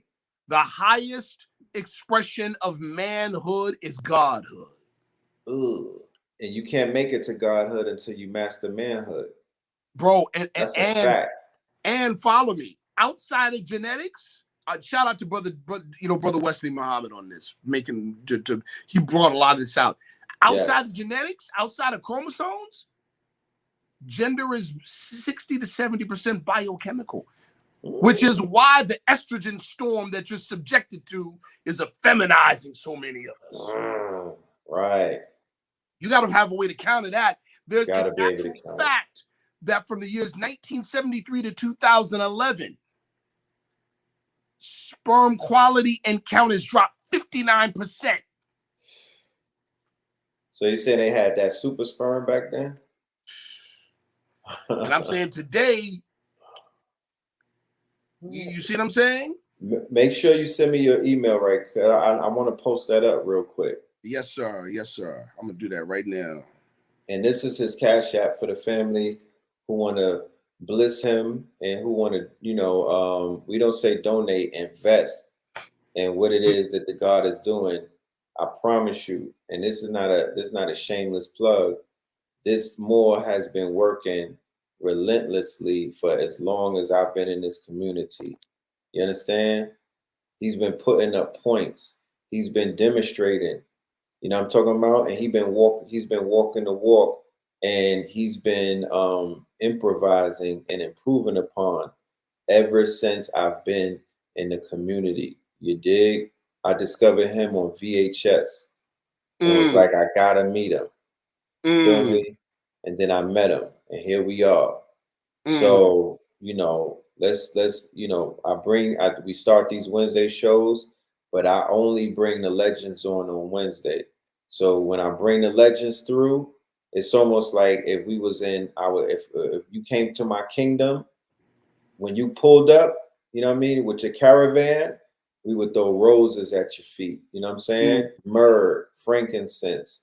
You know what I mean? People will put gold coins in your pocket. That's how the kingdom would treat you, as a dignitary. If when we was in Atlantis and you pulled up, we would have fish dinner for you. Real talk. Real talk. We had some mermaids ready for you. Like, yo, but see, bro, like I feed off of you and Blue's energy, man. Y'all inspired me, bro. Likewise. Like, again, we've been around each other for a long time. We've been in each other's, energy spheres for a long time, and I've watched what y'all are doing. Yo, bro, I'm not mad at it, man. This is right. Yeah, we on mission, man. We're learning. Right. A lot from observing what you all are doing. Well, shit, I learned too.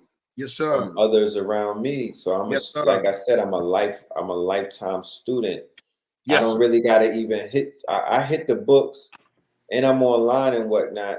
But I'm truly learning from real life experiences, demonstrations, and the fact that my network is so vast and so dangerous. I'm just saying, like, I could pick up my phone and call people masters from many different universes. That's why when we lose some of our master teachers, I take it personal, and because I feel the loss. Right. When the stocks fall and they say a few $1 trillion or a few $1 billion get wiped off of the market. Yes. Like I feel like I'm like a Goldman Sachs investor on one of those recession days.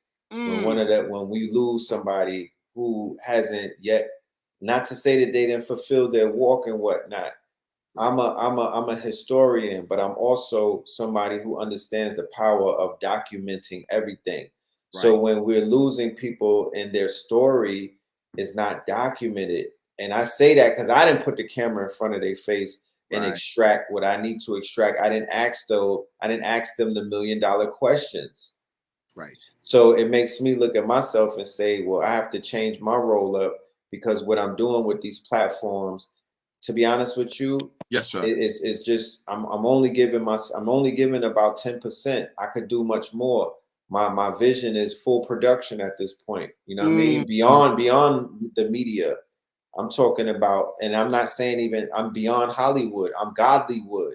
Because I'm not finna play no games with these people in these studios. I'm not going to Tyler Perry studio. I don't want to go to Paramount. I don't want to go to Harvey Weinstein studio. I want to build my own. I hope that the Nigerians step the shit up in Nollywood with their fucking camera game, so I could go out there and shoot a movie. But they keep making the Beyonce, the new Beyonce movies out there, and the quality hasn't really amped it up. They ain't ramp it up yet. So we got to build our own shit. Exactly. I want to see you on a big screen. And you already did some movies, right? Yes, sir. Yes, sir. You do your own stunts, right? Talk to me. Stunts, action design, all that stuff. Yes, sir. Yeah. So I met a set designer, right? One of the brothers who designed, one of the brothers that built out our lounge and whatnot. A young brother, right? He's dangerous. You know what I'm talking about? I seen him put together a bar in 4 hours. Dangerous with his hands, right? From the Bahamas. Young brother, you know what I mean? So I'm like, shit. And he's like, yeah, I got a team. It's 5 of us, and we build movie sets. Ooh. I'm like, shit, you talking my language. Like, what you know what I mean? Like, what we finna do? Right. And it just had the wheels it had the wheels turning. You feel me? Yeah. So we got the lounge, and the purpose of the lounge that we built in Buckhead is really to have somebody for people to come to network. The same way that they knew to come to 125th Street. Yo, I dropped a link, y'all, in the chat for the product, for the cards and whatnot. It's right there. I put it on the screen, but it's also in the chat. Destiny, can you pin it, please? If you're in the chat, my mod, please pin this right here so the fam could get they get their hands on it. And so the lounge, the purpose of a social lounge is really, it doubles as a fraternity. Right. I want to start out with a 501c7 social lounge. Then I want to quickly move into 501c8 fraternal order or a fraternity. And I'm not talking about fraternity like the odds, fellows and shit like, people get spooked out. I'm talking about a fraternity where we all share a common purpose. We have full insurance, dental, life and death. You know what I mean? We take care of our people. No brother or sister left behind. You niggas will never go homeless. You won't go starving. You won't have to worry about working for nobody.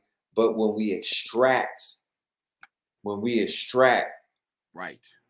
looking for is quality of membership. So we can extract, not just in Atlanta, but all around these places where our people domicile. We wish to extract the talent pool. Yes. Are you a videographer? Do you write scripts? Are you an actress? Are you an actor? Not I be acting on to my not I used to do plays. I was no. Like you have are you on IMDb? No, nigga, can I find you? Yeah, do you have your name and credits?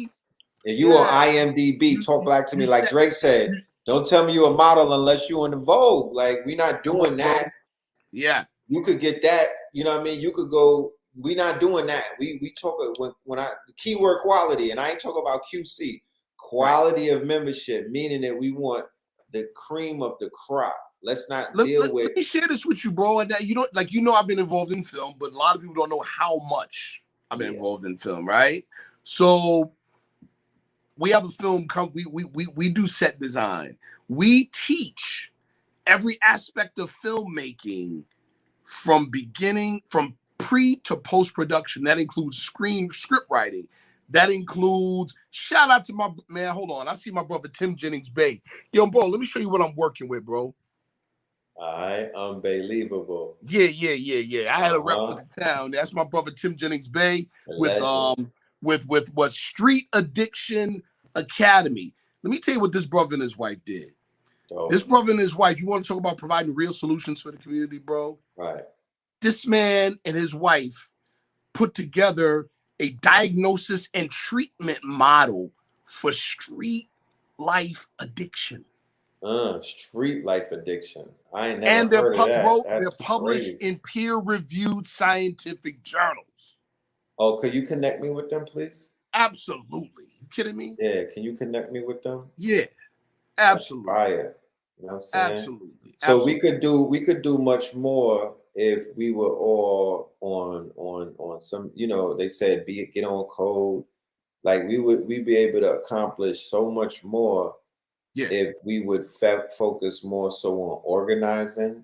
Right. Like I'm calling out to my sisters out there and putting the ball in your court, because from what I've seen, y'all are the best organizers.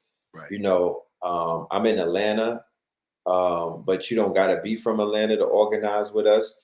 We got something coming up. Let me share something real quick. I don't mean to cut your wisdom. No, we're gonna be in North Carolina. This is the commercial, real quick. Commercial break, y'all. Commercial break. Dope. Facts. Okay, so the food, the art, the clothes. We put this on the road. The Vatican getting exposed. Woo. You better stay on your toes. Repo, tilling the land, focus on the ego. Open my heart, let go of the ego. Ran out the grind, I'm stacking up these C-notes. Facts. Forget we gon' put this shit on our back. So we coming to North Carolina, most importantly, Charlotte, right? Queen City, Charlotte. The last place we went was Richmond in VA, right? We went to where the slave port was, where they had the Confederacy in the capital of the Confederacy to wake up the dry bones in that state and that city and whatnot. Now we're going to Charlotte, right? Right. So the purpose of the facts is to extract, right? Food, art, clothing, technology, shelter. When me and Blue pull up to a certain city and whatnot, we're looking in the audience because that's where the talent pool is. Yes. Y'all know what we do. We've been doing this for we ain't no you know, we not the spring chickens and whatnot. Right. People, you know, y'all got gold water, y'all got herbs, you got clothes. They know what they looking for. Right. We looking for y'all while y'all looking for us. So Let me share this with you, brother. Yes. I want to share. Well, you know this already, but the viewers don't know. You another like with the Four Corners magazine and everything. We used to do the beat battles on DeKalb in Washington at 5 Spot. Mm-hmm. So I've been involved in music. Into Fight Club. Right. Fight Club with the beats. Y'all see that right there? Yes, Blade. Gold plaque. Gold plaque. Oh, you was a part of that? Yes, sir. Yes, sir. You a legend, yo. Yes, sir. Yes, sir. Yo, Blade. You see the video going around with Sauce Walker? Yeah. Blade made the Marvel universe, the new MCU that everybody made it possible. And they put that man in jail for his taxes because he was with Dr. York type shit. He went ahead and he picked up that motherfucking whole studio, made it $1 trillion entity. And this is how they treat us. Put him on his back. He put Marvel on his back, bro. Facts. Fucking around. Yeah. So I say all that to say this. I've been involved in music industry for a minute, right? That being said, I need everybody to go check out my brother. See, remember I mentioned about the film production thing? Myself and my brother, we put together a film company called Finally Focused Films, right? Right. Look for us. But look for my brother. His name is Great God. GREA, the number 8, GAWD. Look for Great God. Great God broke. Y'all heard of Griselda? Right. Great God broke Griselda. Right. Great God did. Great God put Griselda out, you know, or introduced them to the world, to the music industry before they blew. This is actual fact. There's actual fact. Right. He did a documentary. Chase Infinite. Yes. Was with him. A documentary called Bars. Buffalo, Albany, Rochester, Syracuse. Woo! Now you see if you listen to Griselda, every single West Side Gun project got who on the intro? A.A. Rashid. Right. Do you know A.A. Rashid's role in Griselda? That I don't know. I know he was connected. It's a mystery, and I let it remain as such. Yes, sir. But there's no way whatsoever that you show up on every single intro. Right. Of this. I'm talking about the biggest group to come out of not New York to come into the game. Real talk. They revived not boom bap because they're not necessarily considered boom bap, but they revived 90s hip hop. Bro, they brought the East Coast back. They brought the East Coast back. Where's my bombs at? God damn it! Sound machine. They brought the East Coast back, yo. I don't. People say what they want to say. They brought the East Coast back, bro. And A.A. Rashid plays an integral part in that whole revival. I won't put his cards on the table like that. Right. But the fact that he heads off every project. He spearheads every project. He leads West Side Gun. And I'm not talking about, hold on. It's not Benny. It's not Conway that got him. It's West Side, the head honcho. Yo, and bro. He spearheads every project. Let me tell you what little tiny bit I do know is that there is the whole art visionary connection, and I'll leave it at that. So what it all boils down to is 2 or 3 things, as we see with our good brothers that are dying in the rap game.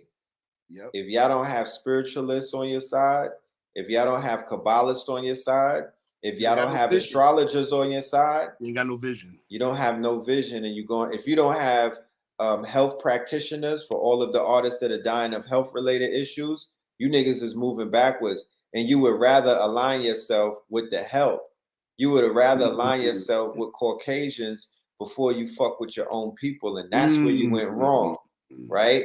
If you link with your people who are smarter than you and been doing this longer than y'all niggas is tough, right? We don't want to be tough.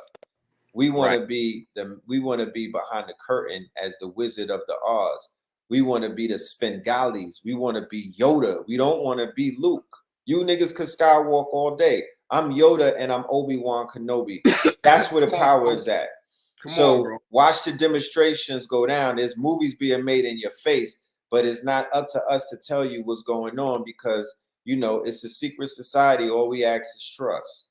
That's it. You know what I mean? We're shaping the fucking culture in front of your eyes. There's fingerprints of the community on all of these movements that's moving right now. The top 3 rappers is talking about they Israelites. Kendrick, J. Cole, and Ye. And then you got other artists that are echoing that sentiment as well. So you mean to tell me that these people are not being touched? Right. And then there's a cabal, and then there's a brick wall, there's a firewall that they got to go through. And that's those people who are bankrolling our ignorance, and it's their job to keep Hiram asleep. They've actually been tasked to do that by the blue bloods and the people above them, but it ain't working. And they're going to try to push back, and we're going to run them over. Right. And I don't want to be here. We 3 hours and 13 minutes in. So I only say that. Yeah, I only say that because I got to factor in when people do the playback. Yes, sir. They have to, you know what I mean? They got to make that decision like, damn, do I got 3? Right. But for all of my truck drivers, yes, what I'm talking about? All of my shorties on a Greyhound moving at work. Right. All of my people in the gym with that 3-hour workout. Right. My dudes is sitting in the back of your class and whatnot, trying to, with your headphones on. Sure. Yeah, this is that work right here. It's gonna get you through life. You know what I mean? Everybody driving from Atlanta to Charlotte. It's a 4 hours. We're gonna cover you for 3. You know what I mean? Yeah. Give thanks. I'm gonna send Charleston White after y'all if y'all keep playing with me. Sure. They out here making Charleston White look like a prophet, though. How about that? What kind of world are we living in? They got Charleston White looking like a straight prophet. Because all of that shit that he's talking about is coming to pass. As much as a lot of people can't stomach him, they got Charleston motherfucking White. He's gonna take that fake eye out, and what do they say about the man with one eye?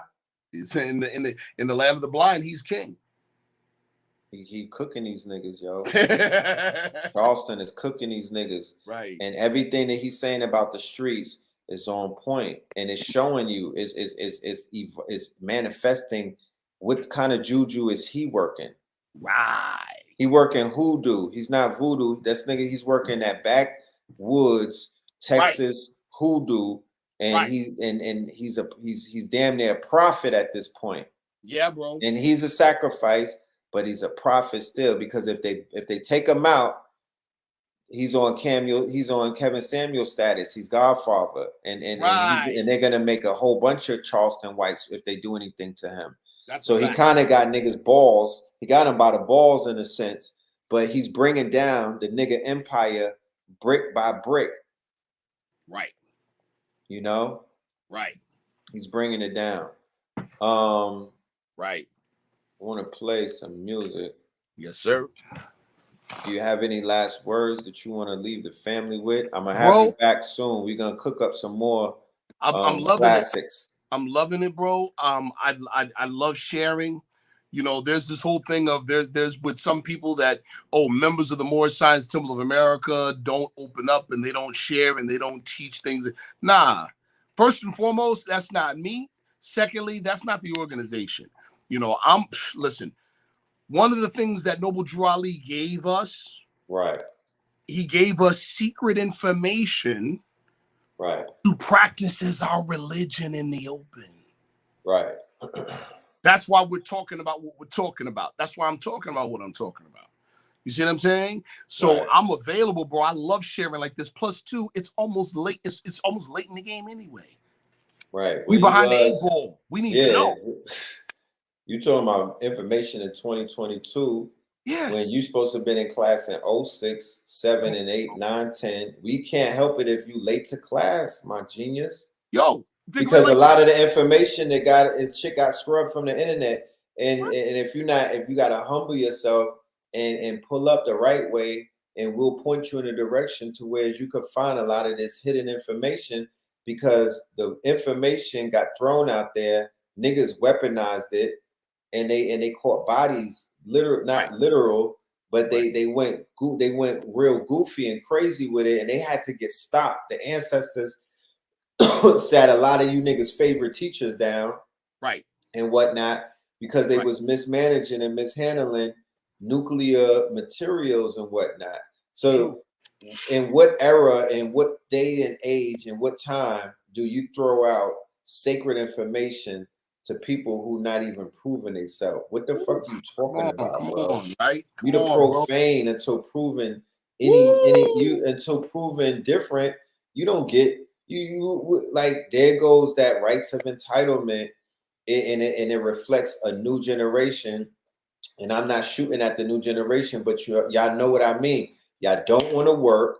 Y'all don't want to put in no work. Y'all not patient. Y'all come around certain people, and then y'all start calling yourself master teachers after 2 hours of practice and whatnot. Right. Y'all are not really about that life. So stop playing with me once again. Right.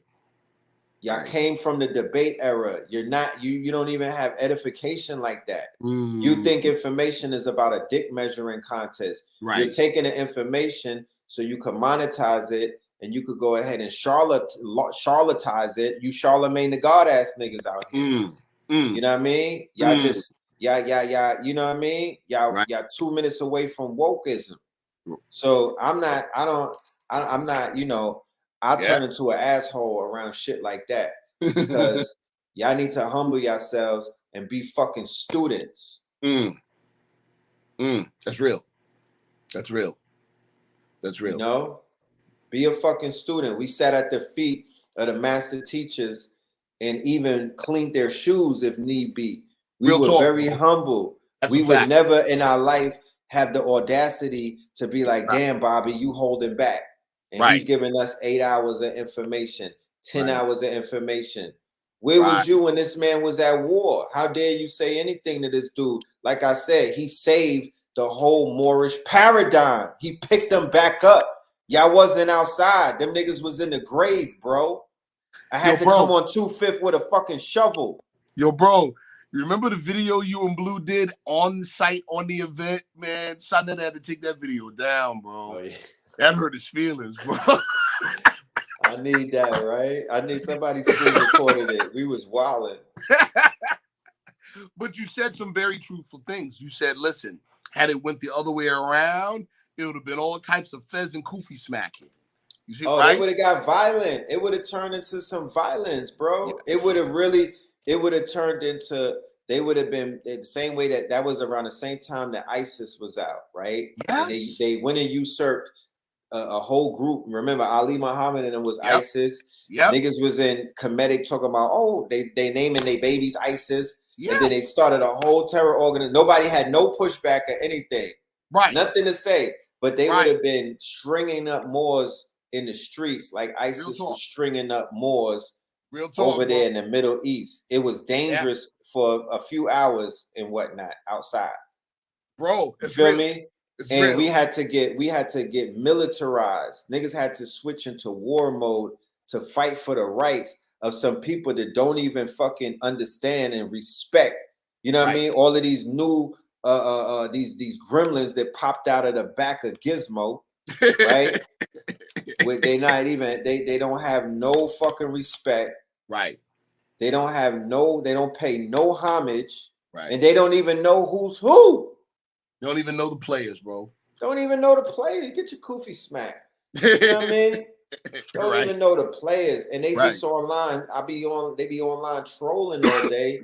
And they don't even be demonstrating. Shout out to the ones that are demonstrating, the handful of y'all that's digging deep and digging up the information and regurgitating shit that some of the masters said, but y'all making it plain. Right. And they on TikTok with the 1 minute videos flaming shit. I respect those people. Right. Straight to the point. But all of the charlatans. I want to. Speaking of that, I'm gonna make the time, man, to move around with you all and travel with you all, bro. For real. Let's make it happen. Yes, sir. Make it happen. We could make something definitely happen because I'm finna hit the road. Yeah. Like I said, I'm about physical. That be the highlight of my years. All of my physical, lectures. We even turning the lounge. We switching up the business model.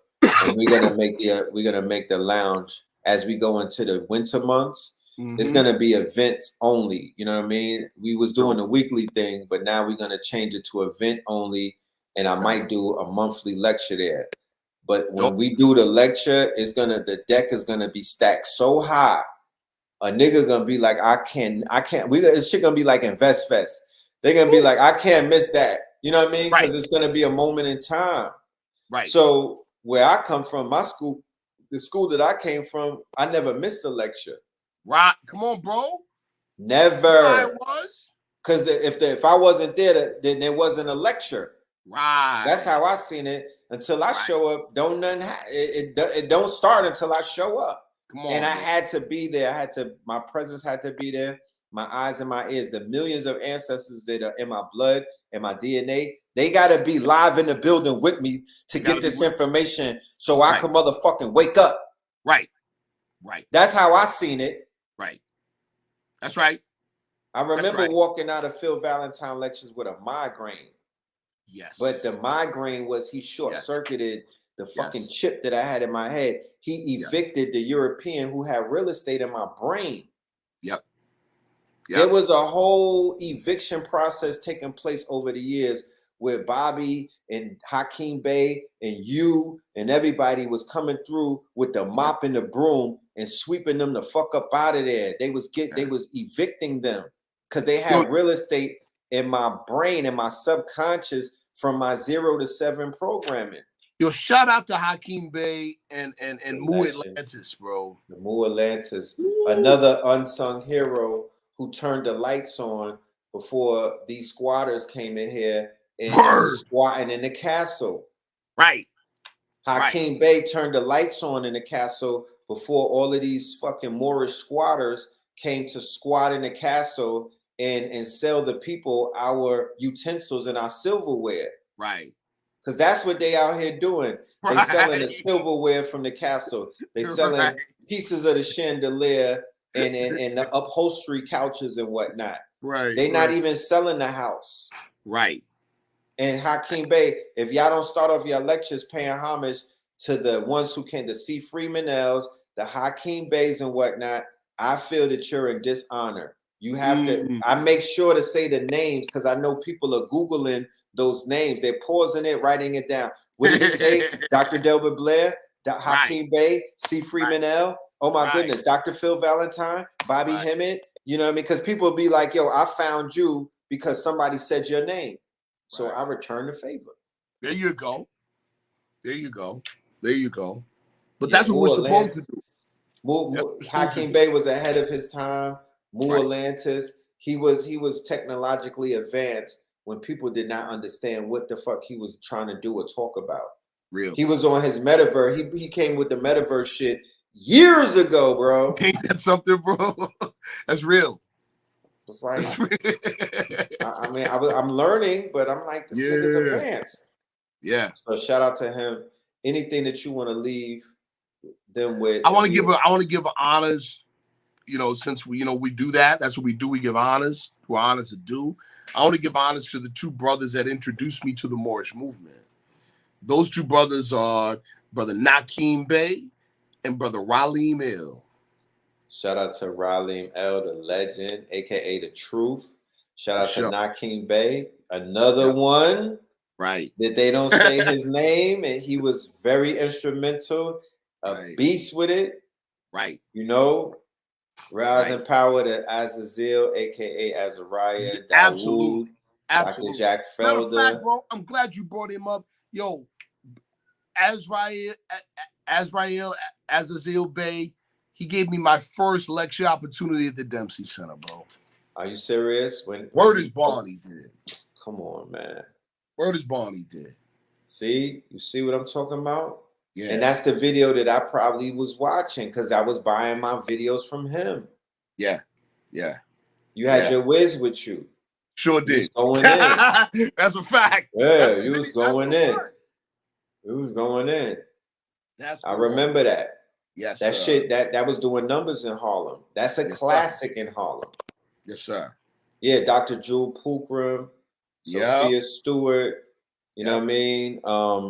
Sister Myra, rest in peace. Woo! Not Sister Myra L that y'all know, but there was a Moorish Sister Myra. That's a fact. Was doing paperwork for everybody, and she was a beast with it. Yafa Bey, Rosmariah Bey, Taj Tariq Bey. Yep. You know what I mean? Abdullah Mosley Bey with the fucking etymology, the legend.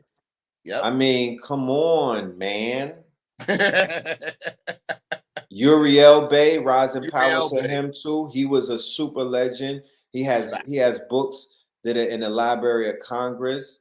He was wicked with the Latin. Yep. That's a fact. That's a fact. Yeah, you got legends, man. Legends, bro. You know, legends, super legends. Bro. Legends. So yeah, you said you was gonna leave him with something, right? Bro, just the highest, I'll just say this. This is all I'm gonna say, right? We talk about a whole bunch of high science and all this other stuff. The highest science, look around us. Look at what's happening at dice games with people with millions of dollars. The highest science that we can express is love for each other. It's how we treat each other. That's the highest science, people. Right. We fell knowing full well who we were. Mm-hmm. The loss of our identity and nationality came as a result of our fall. That wasn't the cause. That was a result. Slavery was a result of our fall. We fell knowing exactly who we were. Right. We have to learn to treat each other right, people. Right. Didn't nobody just pop up and put chains on us. We had already fell. Yes. We was already falling. We was on the run. Right. When they ran us out of Spain and the empire fell, that was the beginning of the end. Yes. And everybody, and I couldn't understand it until I put those pieces back together and I was able to create the full puzzle. Yes. I thought my shit started, 3 hours into the epic movie. And I was able now to go to the epilogue, to the prologue, to the beginning of the movie. I was able to get the trailer, my nigga. Right. I was able to get the trailer. So I got the whole epic put together now. And I'm good, and I see it, and I'm like, yo, I want to retell this story. This is an epic tale. So we got work to do, man. We got work to do. We're going to cook. I want all of y'all to get those cards, that tarot deck. especially those of y'all who are into, you know, building up and edifying yourself. Hold on. Red, if we have a significant enough people with interest in the cards, I'll work with you and we'll put together a class. I was about to say, y'all, you know, tap in and we could, you know, if based off of the response that he gets, we could talk about a master class, because the family likes the workshops that we do. We get a lot of support on that. I'm not above doing a workshop, especially for something as divine masculinity, right? Yes, for the brothers, you know, who really need that. Let's keep it a buck, yo. You lose nothing. You lose nothing in the process, right? You only gain. This is something that you're not learning on Facebook and the gram, and you can't Google this stuff. You feel me? You cannot Google this stuff. You know what I mean? This is information, this transfiguration, transformative, and we need this. This is about the search. Man, know thyself. Man, edify thyself. You know what I mean? This is a personal journey, a personal walk. You feel me? This ain't living through nobody. This not regurgitating nobody's, parakeeting nobody's. This ain't dick measuring. Oh, that's my guy. He beat your guy. This is not Mandingo wrestling. Nope. This is upstairs. This information is going to make you stronger, both mentally, spiritually. It's going to help you with your foundation. And it's going to put you in a better place in this society. That's real. This just going to judge you based off of your walk. Right. Not what you own, not what car you're getting out of, or what fucking chain you bought overpriced from these people from Israel that was robbing you anyway with your lab diamonds and stupid shit, or your blood diamonds. You know what I mean? This ain't about your trinkets, because we see the people with the trinkets are going through divine judgment because they didn't even spend their money right. Wow. So the fool and their money will soon part, and there's a lot of parting taking place. So break that down real quick. This thing that we got up, the divine masculinity. Yeah, and so this again. Remember, people, you know, qualities. Remember, we did the little exercise where, you know, you prove to yourself that the true you is non-physical. It's in a higher dimension already. Right. And so the quality, thinking, understanding, reasoning, willing. These are actions of the soul. These are actions of your soul. This was the part of you that actually listened. Consciousness speaks from the highest plane of spirit life. That's what was doing the speaking in your head. Your soul was listening. See what I'm saying? So these are things thinking can be developed. Thought must be developed by the exercise of strength. Thinking can be developed. These are qualities of the soul that can be developed. Masculinity is a soul quality. Damn. It can be developed. And these are things that were part of old secret orderism and a part of higher learning in the old world. See what I'm saying? This is why healthy competition builds testosterone naturally, just by being in that environment. See what I'm saying? You ain't never lie. See, it's real. But this whole idea of everybody wins and just because you participated and showed up, you should get an award. Yeah, that's estrogen building for men. Right. See? So this is an actual course to develop the quality of masculinity at the highest level, at the middle level, and at the physical level. And put in your hands the keys to develop this. Bottom line, it is accelerated, purposeful evolution. That's what it is. Yes, sir. Fire. You know what I mean? Fire. I'm very interested in this. This is speaking to me. Yes, sir. You said enhanced male sexual wellness. I see translation, bedroom bully. That's there. Yeah. That's there. That's there. But now remember, I'll throw some course material at you. You know, again, this stuff has always been secret, but here we go. The base of the spine, the base chakra, people are familiar with base chakra, is always associated with hell. It's always associated with evil spirits. Why? because that's the lowest vibration before actual physicality. But there rests some of the greatest power. The heavy lifting is, can you raise the vibration of it? Right. Can you ascend to heaven without wings? Right. There's the goal. See, there's the goal. Are you gonna waste, or are you gonna transmute? And you could still be the bully in the process. Right. But that requires a lot more discipline. Right. You done know. Yes, sir. You done know. You done know. So yeah, man, it's been beautiful. It's been wonderful. Absolutely. And Absolutely. you know, I'm definitely honored to get back in you know, in the swing of things with you. You know, we put some classics together over the years on KTL Radio, Blog Talk Days. For sure. Y'all go and Google Sharif Bey KTL Radio if y'all want to tap into some earlier demonstrations that we did in the old world. I call it the old world. Back in the days, the old world. You know what I mean? Before we went digital, we was cooking in the analog. That's a fact. You know what I mean? We was cooking in the analog. In the Yahoo group days. That part. You know what I'm saying? So with that being said, we're gonna get up out of here. I want to remind y'all that we do have the replay. This is one of my highest selling lectures of this year. Shout out to everybody that pulled up. You know what I mean? Fear of a Blackamoor Messiah, Ye Are Gods. You know, No Holds Barred, 7 hours. Yeah, that old time feeling. Me and Blue Pill. Here's a commercial to it real quick.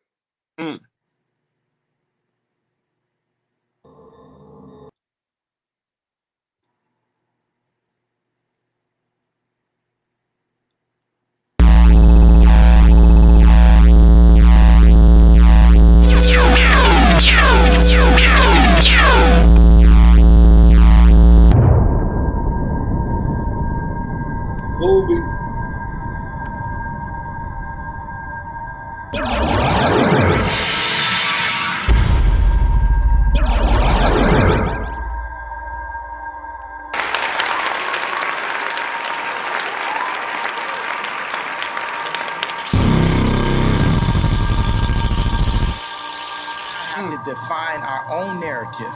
Like when you talk about the White Lives Matter thing, I wanted to play you this message that Farrakhan sent me and Puffy about White Lives Matter. White lives have always mattered because that's what caused Yaakov to be the god of this present world. Whoa.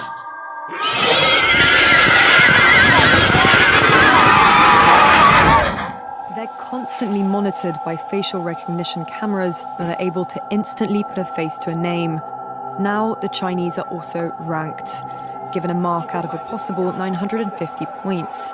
A score in the 700s is considered good. Around the 500 mark is not. For now, the number is a sort of like credit rating, keeping track of everyone's spending habits. I think being ranked is a good thing. A society has to have rules. That's what they did to Kanye.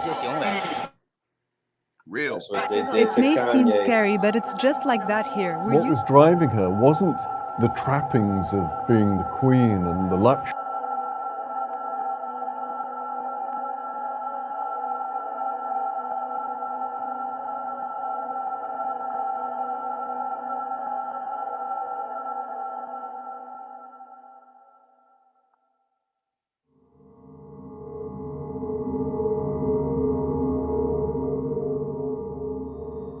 Yeah, man. That's dope. Yeah, I'm back on my movie shit. I made that trailer. That's You know dope. talk about? Yeah, I'm back on my. Gotta keep it cinematic. You know what I'm saying? But you know, we made a movie. You know what I mean? And in the lecture, like I said, it's 7 hours, and we deep dived on a lot of shit. Then the next day, you know, Takeoff got taken down, and the first day of the first 2 days later, and the first day of November, right? The Jason months, the N and Jason months, November, where they're feeding, they're quote unquote, you know, they're sacrificing, and they spread the brother's video all over the web of him laying there lifeless, you know, in blood. That's the sacrifice. That's the ritual right there on Halloween. Somebody was fed off of that, and it wasn't out. We don't do shit like that. We're not that demonic as of yet. We haven't fallen that far into. We don't even know how to do that type of magic yet. Exactly. So the same people that were fighting Kanye, and they needed some blood. They needed a sacrifice. They needed something to fulfill that you know, the blow that they took, that he gave them by putting the truth out there. They needed a blood sacrifice, because the blood sacrifice washed everything away. You won't hear about Kanye in November like that. That blood sacrifice is what kind of like alleviated that, and they was able to take one with them, a Liar Cohen artist, right? The Migos was signed to 300. That's a Liar Cohen artist, and if y'all don't think that those people put your soul in a mason jar, or those contracts that they own you in perpetuity, and those Kabbalists and those wizards could go ahead and spirit cook you to make wicked things, because he got hit with a stray shot, to make things just happen, Stanley happen to you, like all of the artists on Empire. Then y'all need to get your black asses back in class, and I say that literally. Get your ass back in class and learn a little bit more. Crack some more books open, because you're underestimating the reach of these sorcerers. You know what I'm talking about? They have soul ties to a lot of these artists based off of the magic, the Babylonian magic that they're doing, the pen. You know what I mean? Locking them in. And then when these people that are dressed like they're in Saturn and whatnot get together and they start working your ass and they start cooking, there's implications in the real world. So I ain't even gonna say too much, but I'm out. We're gonna play this Facts Initiative. Yes, sir. Support the channel. They've been supporting all night, so I appreciate everybody hitting the cash out real quick. Let me read some names, because this is a classic right here. So we want to emboss these names into you know what I mean, into Jeremy. Shout out to Skylar, National Black Treasury, Fatima, Christopher, Akhenaten, Mario, Saludine, Jessica, Malik. You know what I'm saying? Yes. Thailand. You know what I mean? Everybody that's been showing love, we appreciate love, y'all. The Cash App is right here. Phil Moreland. You'll see my face pop up, Red Pill. If you don't see Red Pill pop up, it ain't me. I got on a tan shirt and I'm looking real handsome. That's your boy. And Sharif put his Cash up there. Sharif is Ananil Bey. That's the $ SNIL Bey. That's right. $ SNIL Bey. That's it. And we will see you tomorrow on Third Eye Thursdays. I'm a cook. You already know I'm finna bring the fire to what's taking place in the hip hop industry. You know what I mean? I'm gonna be on my Charleston White shit. Call me Charleston Off-White. You know what I'm talking about? New name, Charleston Off-White. You know what I'm saying? I'm a cook. But it's been a pleasure, my good brother. Yo, you likewise, brother. Yes, we chopped up Major Game. And we got so much more to chop, man. I'm gonna come and visit that library soon. Yes, sir. You know what I mean? You're gonna make a Jeff Bezos jealous with that Amazon library. Yo, shoot me a snail mail addy. I got you. Okay, I got you, King. Yes, sir. Let me get that shit working. No All right, y'all. Facts Initiative. Make sure y'all pull up in North Carolina, November the 25th, instead of Black Friday, Facts Friday. Yes, sir. It's a movie. Facts.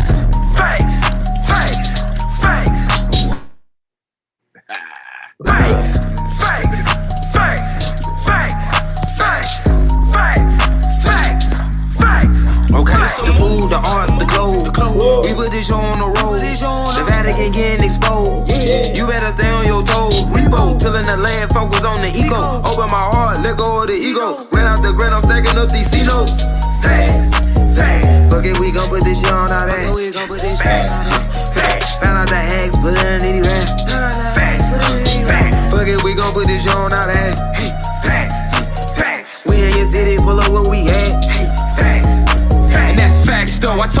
factos. Ask J Babe, I go Astro. Floating focused on my cash flow. We plant star seeds to make the grass grow. I'm a real floater, I do what I wanna. Stack in the winter, sunbathe in the summer. My chakras align and I shock them like Blanco. Only Pope with your knowledge, your nigga is Pablo. At these events, I'm a god to my people. Got out the streets, yeah, we dodging a Rico. Game of roulette, I'm a casino. The game wasn't fair, yeah, the odds wasn't equal. Squad got the Chico, my squad got the Chico. Came in a drought, yeah, they starving the people. Blaming and doubt, make it harder to eat, yo. Not a placebo, this not a placebo. The food, the art, the clothes. We put this show on the road. The Vatican getting exposed. Yeah. Floating focused on my cash flow. We plant star seeds to make the grass grow.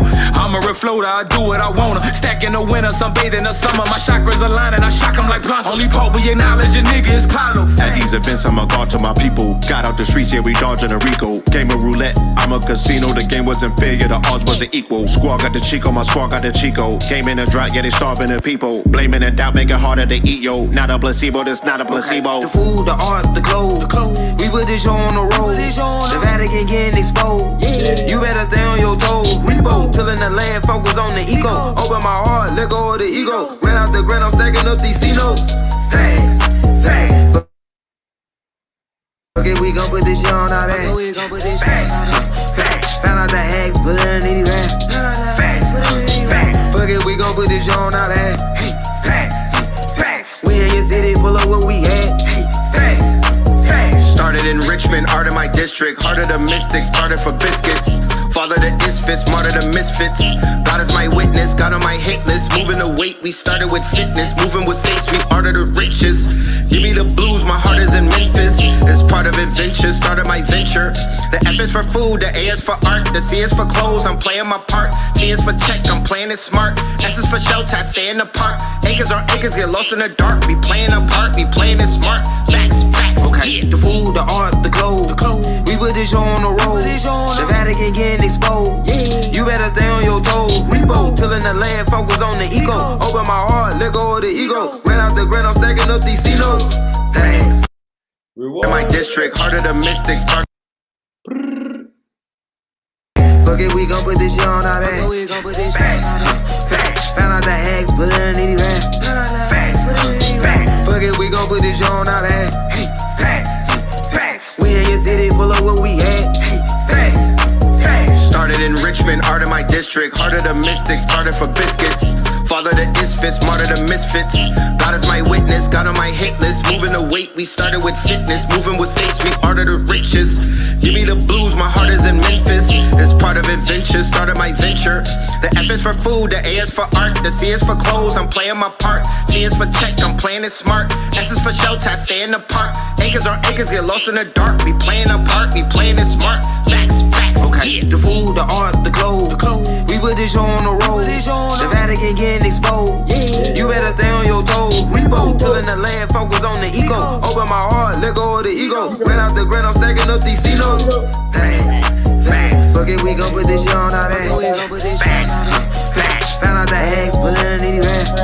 Facts, facts. Fuck it, we gon' put this shit on our back. Facts, facts. We in your city, pull up where we at. Facts, facts. It's a movie, it's a movie.